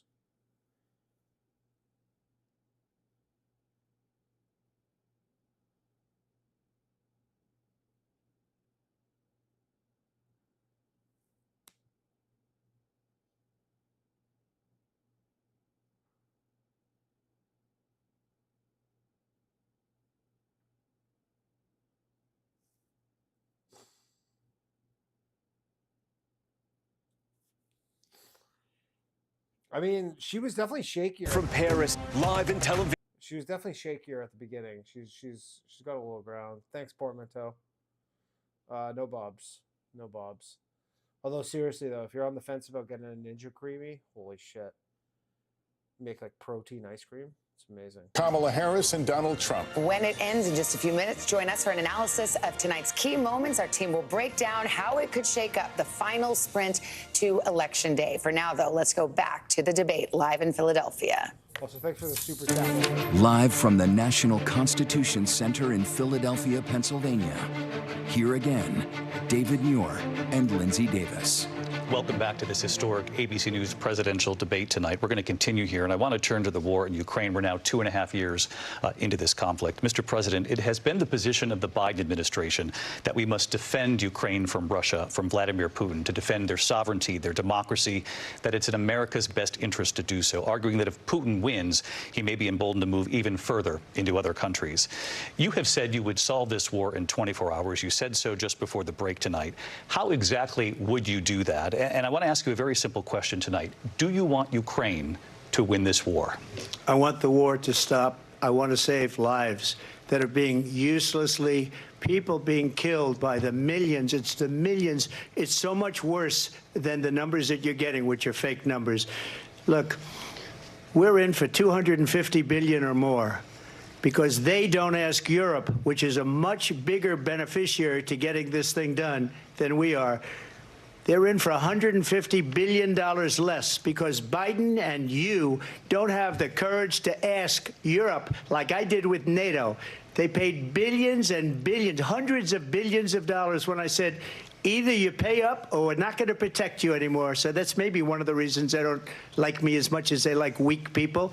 But you take a look at what's happening. We're in for 250 to 275 billion. They're into 100 to 150. They should be forced to equalize. With that being said, I want to get the war settled. I know Zelensky very well, and I know Putin very well. I have a good relationship, and they respect your president, okay? They respect me. They don't respect Biden. How would you respect him? Why? For what reason? He hasn't even made a phone call in 2 years to Putin, hasn't spoken to anybody.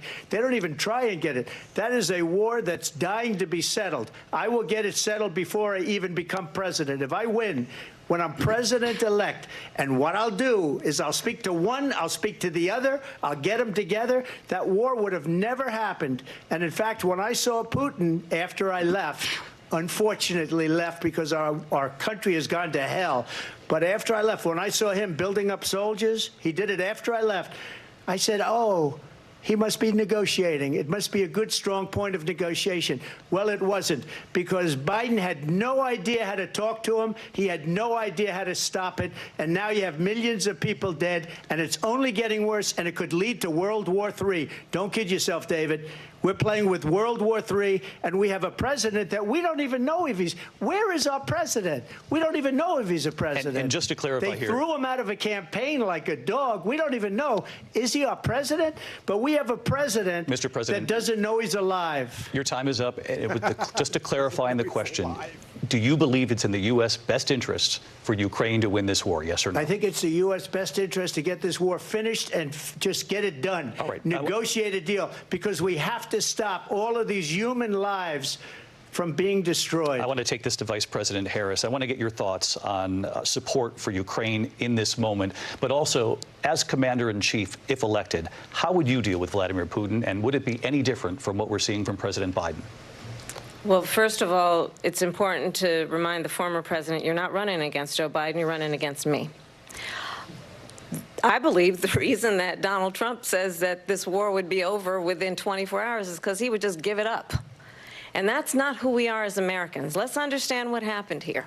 I actually met with Zelensky a few days before Russia invaded, tried through force to change territorial boundaries, to defy one of the most important international rules and norms, which is the importance of sovereignty and territorial integrity. And I met with President Zelensky. I shared with him American intelligence about how he could defend himself. Days later, I went to NATO's eastern flank, to Poland and Romania. And through the work that I and others did, we brought 50 countries together to support Ukraine in its righteous defense. And because of our support, because of the air defense, the ammunition, the artillery, the javelins, the Abrams tanks that we have provided, Ukraine stands as an independent and free country. If Donald Trump were president, Putin would be sitting in Kyiv right now. And understand what that would mean, because Putin's agenda is not just about Ukraine. Understand why the European allies and our NATO allies are so thankful that you are no longer president, and that we understand the importance of the greatest military alliance the world has ever known, which is NATO, and what we have done to preserve the ability of Zelensky and the Ukrainians to fight for their independence. Otherwise, Putin would be sitting in Kyiv with his eyes on the rest of Europe, starting with Poland. And why don't you tell the 800,000 Polish Americans right here in Pennsylvania how quickly you would give up for the sake of favor and what you think is a friendship with what is known to be a dictator who would eat you for lunch. Vice President Harris, thank you. We've heard from both of you on Ukraine tonight. Afghanistan came up in the last hour. I wanted her to respond to something you said earlier, and please, I'll give you a minute here. Putin would be sitting in Moscow, and he wouldn't have lost 300,000 men and women, but he would have been sitting in Moscow. Quiet, please. He would have been sitting in Moscow, much happier than he is right now. But eventually, you know, he's got a thing that other people don't have. He's got nuclear weapons. They don't ever talk about that. He's got nuclear weapons. Nobody ever thinks about that. And eventually, maybe he'll use them, and maybe he hasn't been that threatening. But he does have that, something we don't even like to talk about. Nobody likes to talk about it. But just so you understand, they sent her to negotiate peace before this war started. 3 days later, he went in and he started the war because everything they said was weak and stupid. They said the wrong things. That war should have never started. She was the emissary. They sent her in to negotiate with Zelensky and Putin, and she did. And the war started 3 days later. And that's the kind of talent we have with her. She's worse than Biden. In my opinion, I think he's the worst president in the history of our country. She goes down as the worst vice president in the history of our country. But let me tell you something. She is a horrible negotiator. They sent her in to negotiate. As soon as they left, Putin did the invasion. President Trump, thank you. You did bring up something. You said she went to negotiate with Vladimir Putin. Vice President Harris, have you ever met Vladimir Putin? Can you clarify tonight? Yet again, I said it at the beginning of this debate, you're going to hear a bunch of lies coming from this fellow. And that is another one. When I went to meet with President Zelensky, I've now met with him over 5 times. The reality is it has been about standing as America always should, as a leader upholding international rules and norms, as a leader who shows strength, understanding that the alliances we have around the world are dependent on our ability to look out for our friends and not favor our enemies because you adore strongmen instead of caring about democracy. And that is very much what is at stake here. The President of the United States is commander-in-chief. And the American people have a right to rely on a president who understands the significance of America's role and responsibility in terms of ensuring that there is stability and ensuring we stand up for our principles and not sell them for the benefit of personal flattery. We've talked about Ukraine and Vladimir Putin. I do want to talk about Afghanistan. It came up in the first hour of this debate. I want to move on to Afghanistan. Stoltenberg said Trump did the most amazing thing I've ever seen. He got these countries, the 28 countries at the time, to pay up. He said, I've never seen. He's the head of NATO. He said, I've never seen. For years, we were paying almost all of NATO. We were being ripped off by European nations, both on trade and on NATO.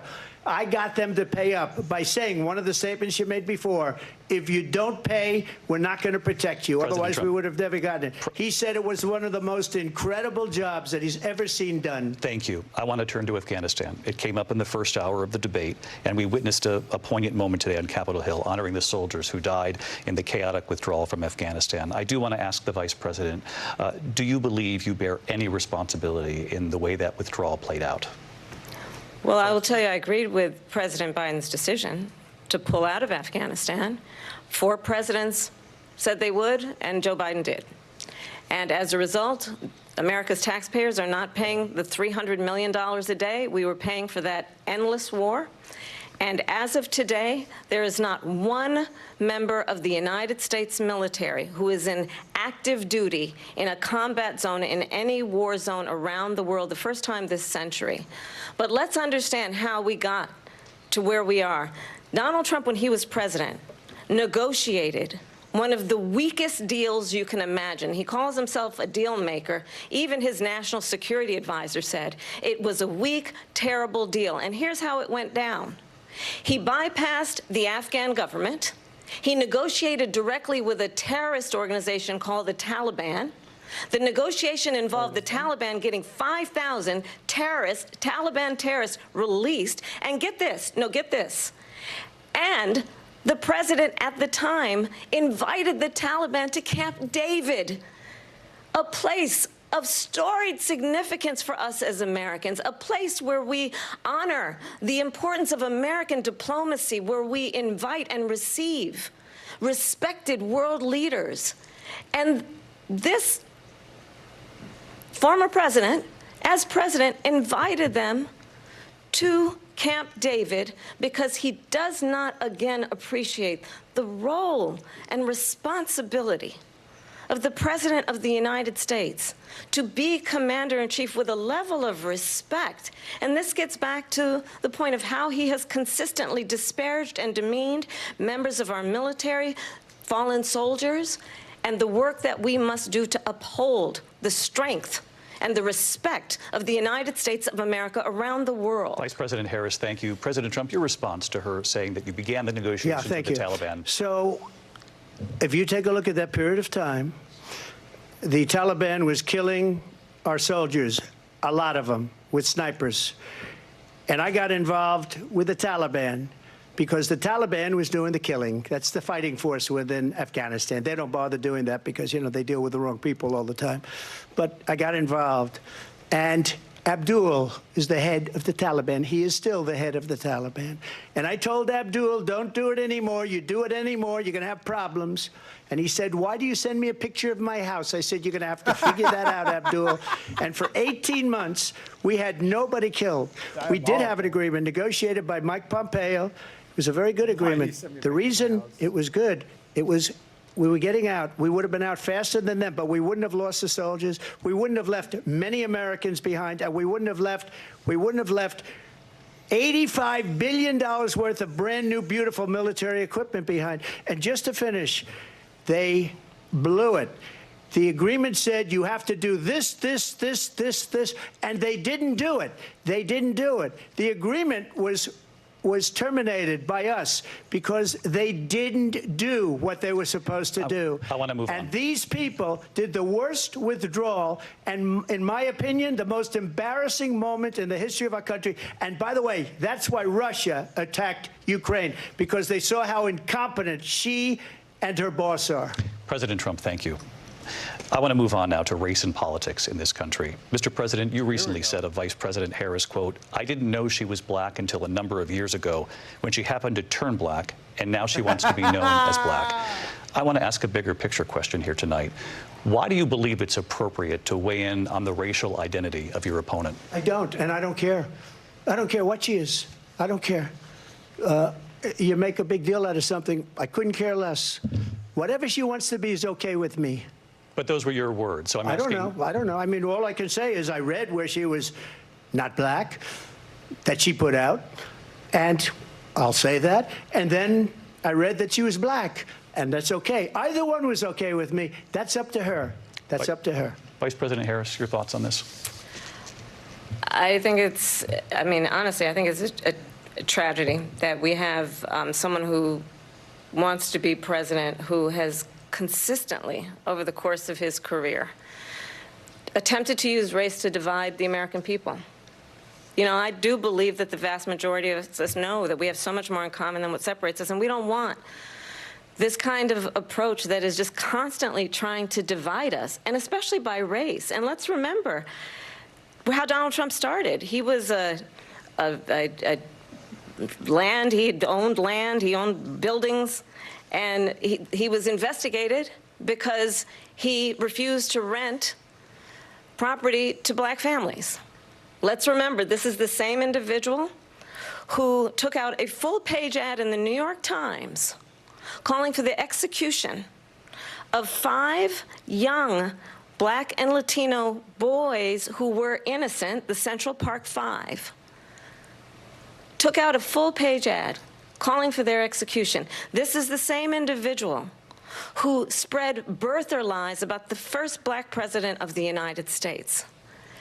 And I think the American people want better than that, want better than this, want someone who understands, as I do, I travel our country. We see in each other a friend. We see in each other a neighbor.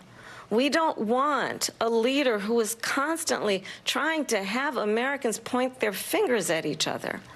I meet with people all the time who tell me, can we please just have discourse about how we're going to invest in the aspirations and the ambitions and the dreams of the American people? Knowing that regardless of people's color or the language their grandmother speaks, we all have the same dreams and aspirations and want a president who invests in those, not in hate and division. Vice President Harris, thank you. Lindsay? President Trump, this is now your 3rd time. This is the most divisive presidency in the history of our country. There's never been anything like it. They're destroying our country, and they come up with things like what she just said.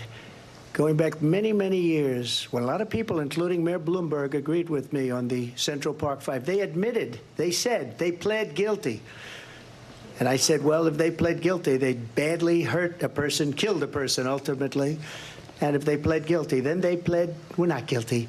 But this is a person that has to stretch back years, 40, 50 years ago, because there's nothing now. I built one of the greatest economies in the history of the world, and I'm going to build it again. It's going to be bigger, better, and stronger. But they're destroying our economy. They have no idea what a good economy is. Their oil policies, every single policy. And remember this, she is Biden. You know, she's trying to get away from Biden. I don't know the gentleman, she says. She is Biden. The worst inflation we've ever had, a horrible economy because inflation has made it so bad, and she can't get away with that. Thank you. Your time is up, Lindsay. I want to respond to that, though. I want to just respond briefly. Clearly, I am not Joe Biden, and I am certainly not Donald Trump. And what I do offer is a new generation of leadership for our country, one who believes in what is possible, one who brings a sense of optimism about what we can do instead of always disparaging the American people. I believe in what we can do to strengthen our small businesses, which is why I have a plan. Let's talk about our plans and let's compare the plans.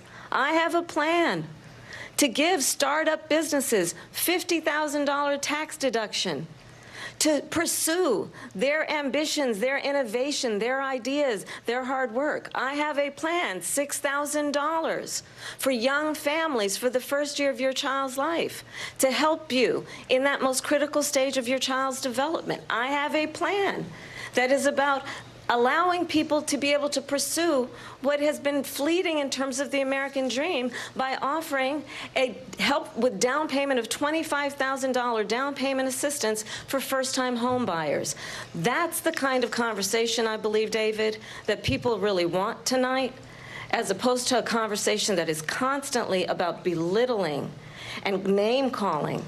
Let's turn the page. Vice President Harris, thank you. Let's turn to policy. President Trump, we have to move on. President Trump.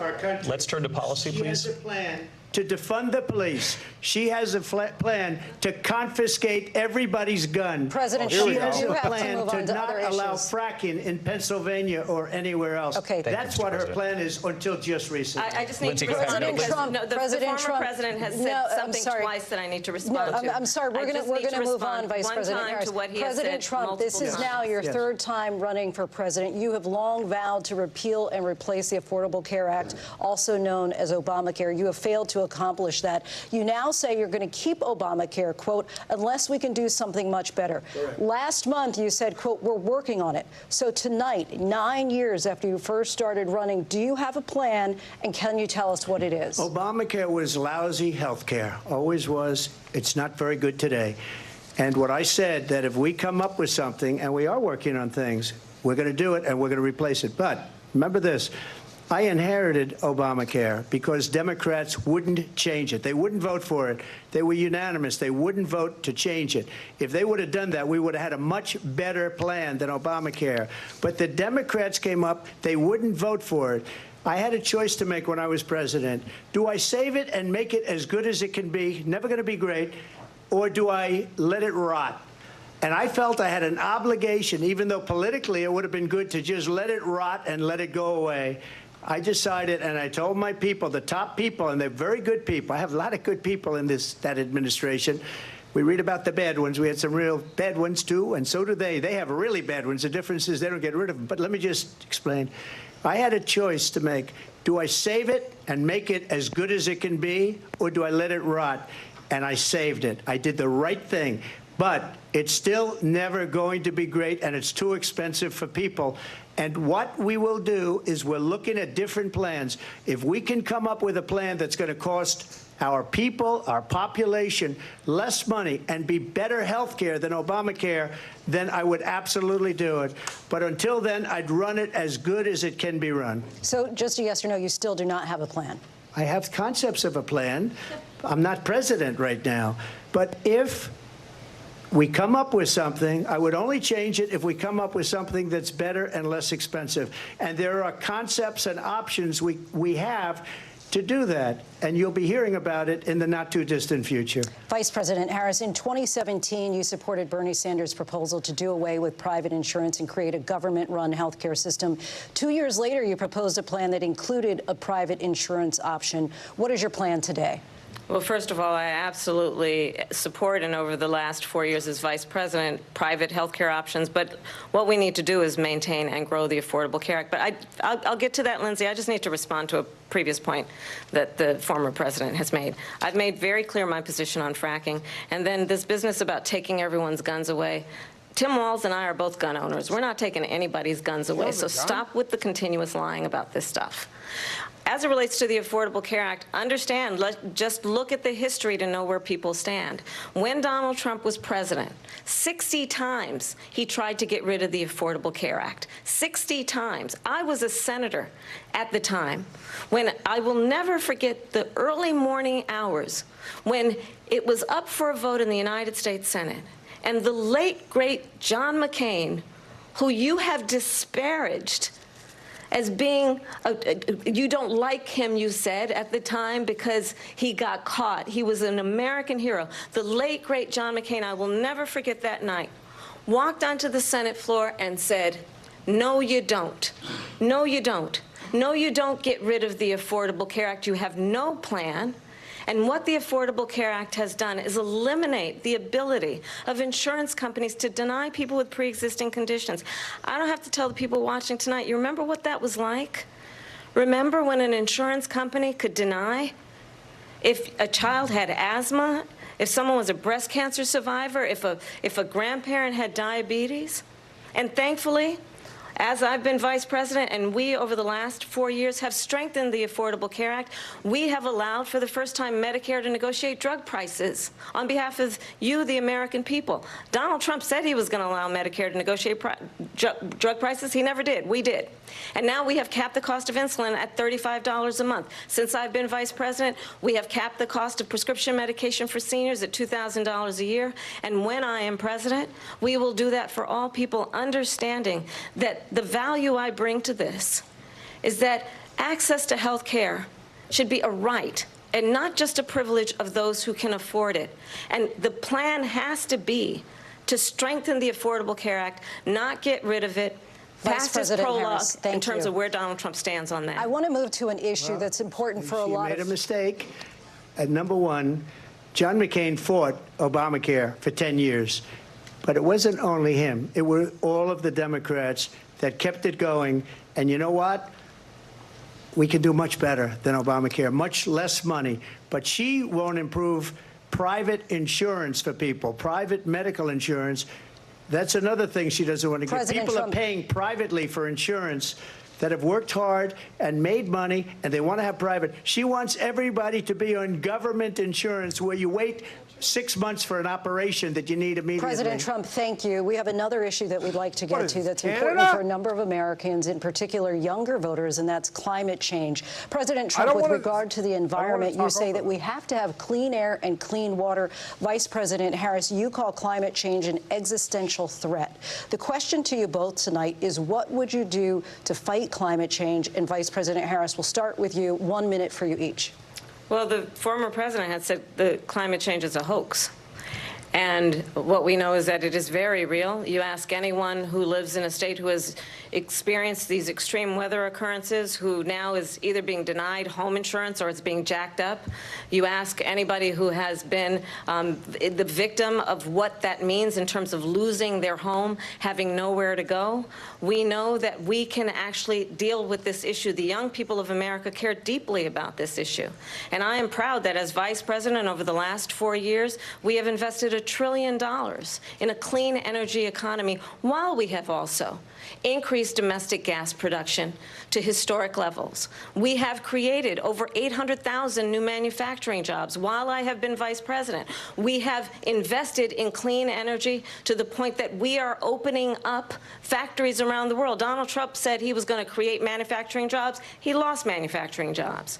And I'm also proud to have the endorsement of the United Auto Workers and Sean Fain, who also know that part of building a clean energy economy includes investing in American-made products, American automobiles. It includes growing what we can do around American manufacturing and opening up auto plants, not closing them like happened under Donald Trump. Vice President Harris, thank you. That didn't happen under Donald Trump. Let me just tell you, they lost 10,000 manufacturing jobs this last month.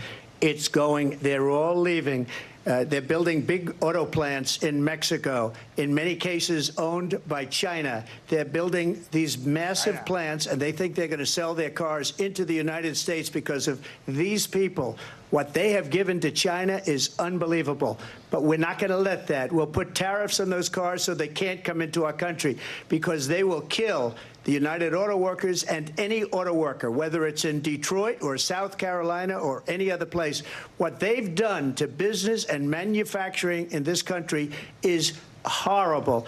We have nothing because they refuse. You know, Biden doesn't go after people because supposedly China paid him millions of dollars. He's afraid to do it. Between him and his son, they get all this money from Ukraine. They get all this money from all of these different countries. And then you wonder, why is he so loyal to this one, that one, Ukraine, China?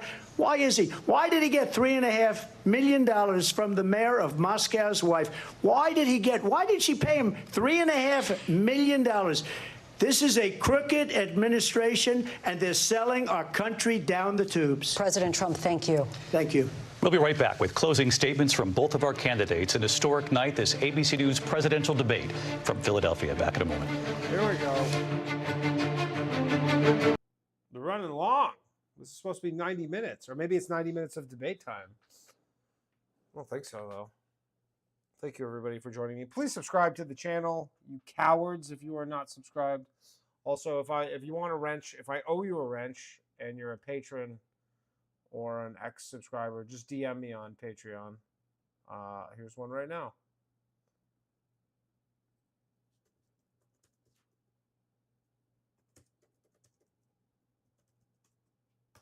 I have my Patreon DM thing open right now.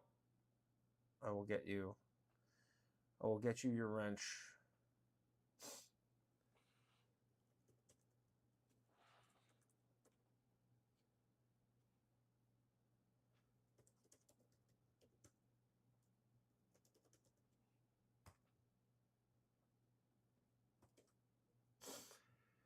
It's wrench time, baby. We got 75% Trump, so which is slipping a little bit. I think Trump was probably... I'm not taking calls after. I appreciate you. You conspiracy extremists, you cannot get a larger wrench. There's only a single-sized wrench. I cannot make Kamala's boobs bigger. I can do none of these things. I can post this Al Bundy. This Al Bundy number. Michael Allen, I'm a Boys Cast subscriber. Does that mean I get a wrench? No. No, it does not. I'm not chatting after. Once this is over, I'm done. I'm done.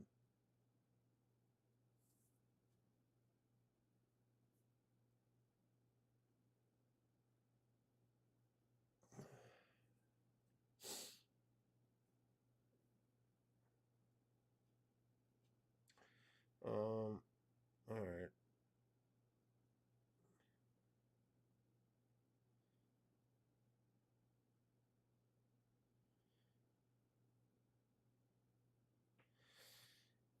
Good debate, though. I wish I could have done the bathhouse tonight. If you want a wrench, join the channel, become a patron. And if you join the channel, I'll just give you one because I know otherwise become a patron. And patreon.com/lovevalue email MAIL. And then just DM me there and I'll add you. Oh, there you go. A Lowell Soderman. I owe you a wrench. S. Lowell Soderman just received his lovely wrench. Oh, I wish I could do a space laser.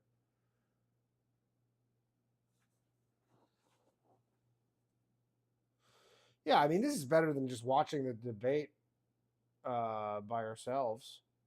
That's for sure. I mean, it's definitely not worse than that. This is much better. I can't believe he said the dogs and cats stuff. That is one of the funniest things I've ever seen in my life. I don't know if I'm going to ever recover from that mentally. No RFK. Oh. Lonely Chef. You're the proud new owner of a wrench. Excuse me. I just burped. I'm sorry.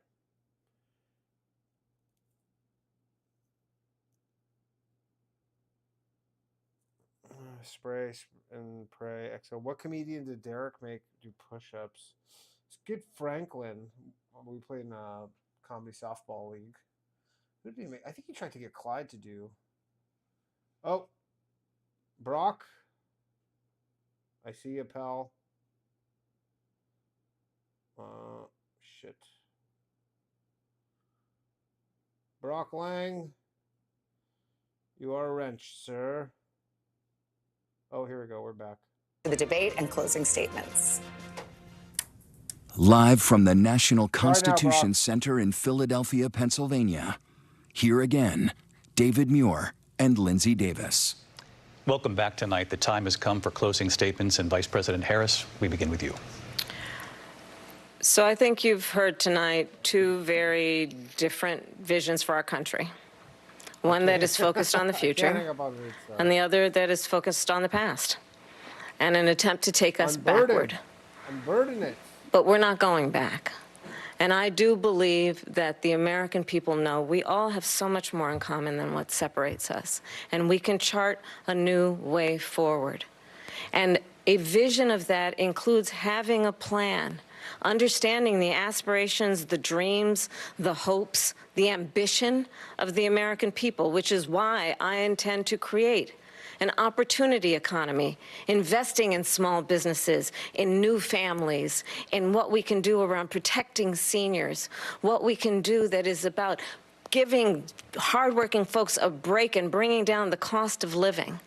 I believe in what we can do together that is about sustaining America's standing in the world and ensuring that we have the respect that we so rightly deserve, including respecting our military and ensuring we have the most lethal fighting force in the world. I will be a president that will protect our fundamental rights and freedoms, including the right of a woman to make decisions about her own body and not have her government tell her what to do. I'll tell you, I started my career as a prosecutor. I was a DA, I was an attorney general, a United States senator, and now vice president. I've only had one client, the people. And I'll tell you, as a prosecutor, I never asked a victim or a witness, are you a Republican or a Democrat? The only thing I ever asked them, are you okay? And that's the kind of president we need right now. Someone who cares about you and is not putting themselves first. I intend to be a president for all Americans and focus on what we can do over the next 10 and 20 years to build back up our country by investing right now in you, the American people. Vice President Harris, thank you. President Trump? So she just started by saying she's going to do this, she's going to do that, she's going to do all these wonderful things. Why hasn't she done it? She's been there for 3.5 years. They've had 3.5 years to fix the border. They've had 3.5 years to create jobs and all the things we talked about. Why hasn't she done it? She should leave right now, go down to that beautiful White House, go to the Capitol, get everyone together and do the things you want to do, but you haven't done it, and you won't do it because you believe in things that the American people don't believe in. You believe in things like we're not going to frack. We're not going to take fossil fuel. We're not going to do things that are going to make this country strong, whether you like it or not. Germany tried that, and within 1 year, they were back to building normal energy plants. We're not ready for it. We can't sacrifice our country for the sake of bad vision. But I just ask one simple question. Why didn't she do it? We're a failing nation. We're a nation that's in serious decline. We're being laughed at all over the world. All over the world, they're laughed. I know the leaders very well. They're coming to see me. They call me. We're laughed at all over the world. They don't understand what happened to us as a nation. We're not a leader. We don't have any idea what's going on. We have wars going on in the Middle East. We have wars going on with Russia and Ukraine. We're going to end up in a third world war, and it'll be a war like no other because of nuclear weapons, the power of weaponry. I rebuilt our entire military. She gave a lot of it away to the Taliban. She gave it to Afghanistan. What these people have done to our country, and maybe toughest of all, is allowing millions of people to come into our country. Many of them are criminals, and they're destroying our country. The worst president, the worst vice president in the history of our country. President Trump, thank you. And that is our ABC News presidential debate from here in Philadelphia at the National Constitution Center. I'm Lindsay Davis. And I'm David Muir. Thank you for watching here in the U.S. and all over the world, and from all of us here at ABC News. Good night. Good night, everybody. Good times. That's been the live stream. We'll be back next week with a new episode of Low Value Mail and the Bathhouse, because we don't have to deal with going up against this shit. Can't believe I was really hoping that he'd be like, you guys tried to kill me. I knew it was you. I knew it. Final poll. Trump 76%. Harris 24%. Of who is, I don't know if it was unclear about who was winning the election or who was winning the debate. Either way, it seems like it's a coin toss. It's 50-50. It's 50-50. I think Harris was shaky at the beginning for sure. I think she did better near the end. I definitely thought she got stronger. And Trump was just like, Trump was exactly what you thought it was going to be. But let's check on Polymarket. Polymarket right now, dead tie, 49%, 49%. So this is going to go down to the wire. And he went hard on the Pennsylvania stuff because that's the biggest battleground state. And probably whoever wins Pennsylvania might just win. I said it on Tim Pool, though. I am badly hoping for a tie, which is a possibility. There can be a tie, even amount of electoral college votes, and then Trump is the president, and then very likely Kamala Harris could be the vice president, or the Democrats pick a vice president to be Trump's vice president, and that would be by far the most hilarious outcome, and it is what I'm hoping for. Anyways, I gotta go. Thank you very much, everybody. We will see you, hopefully, see you all next Monday. Subscribe to the channel, you fucking cowards.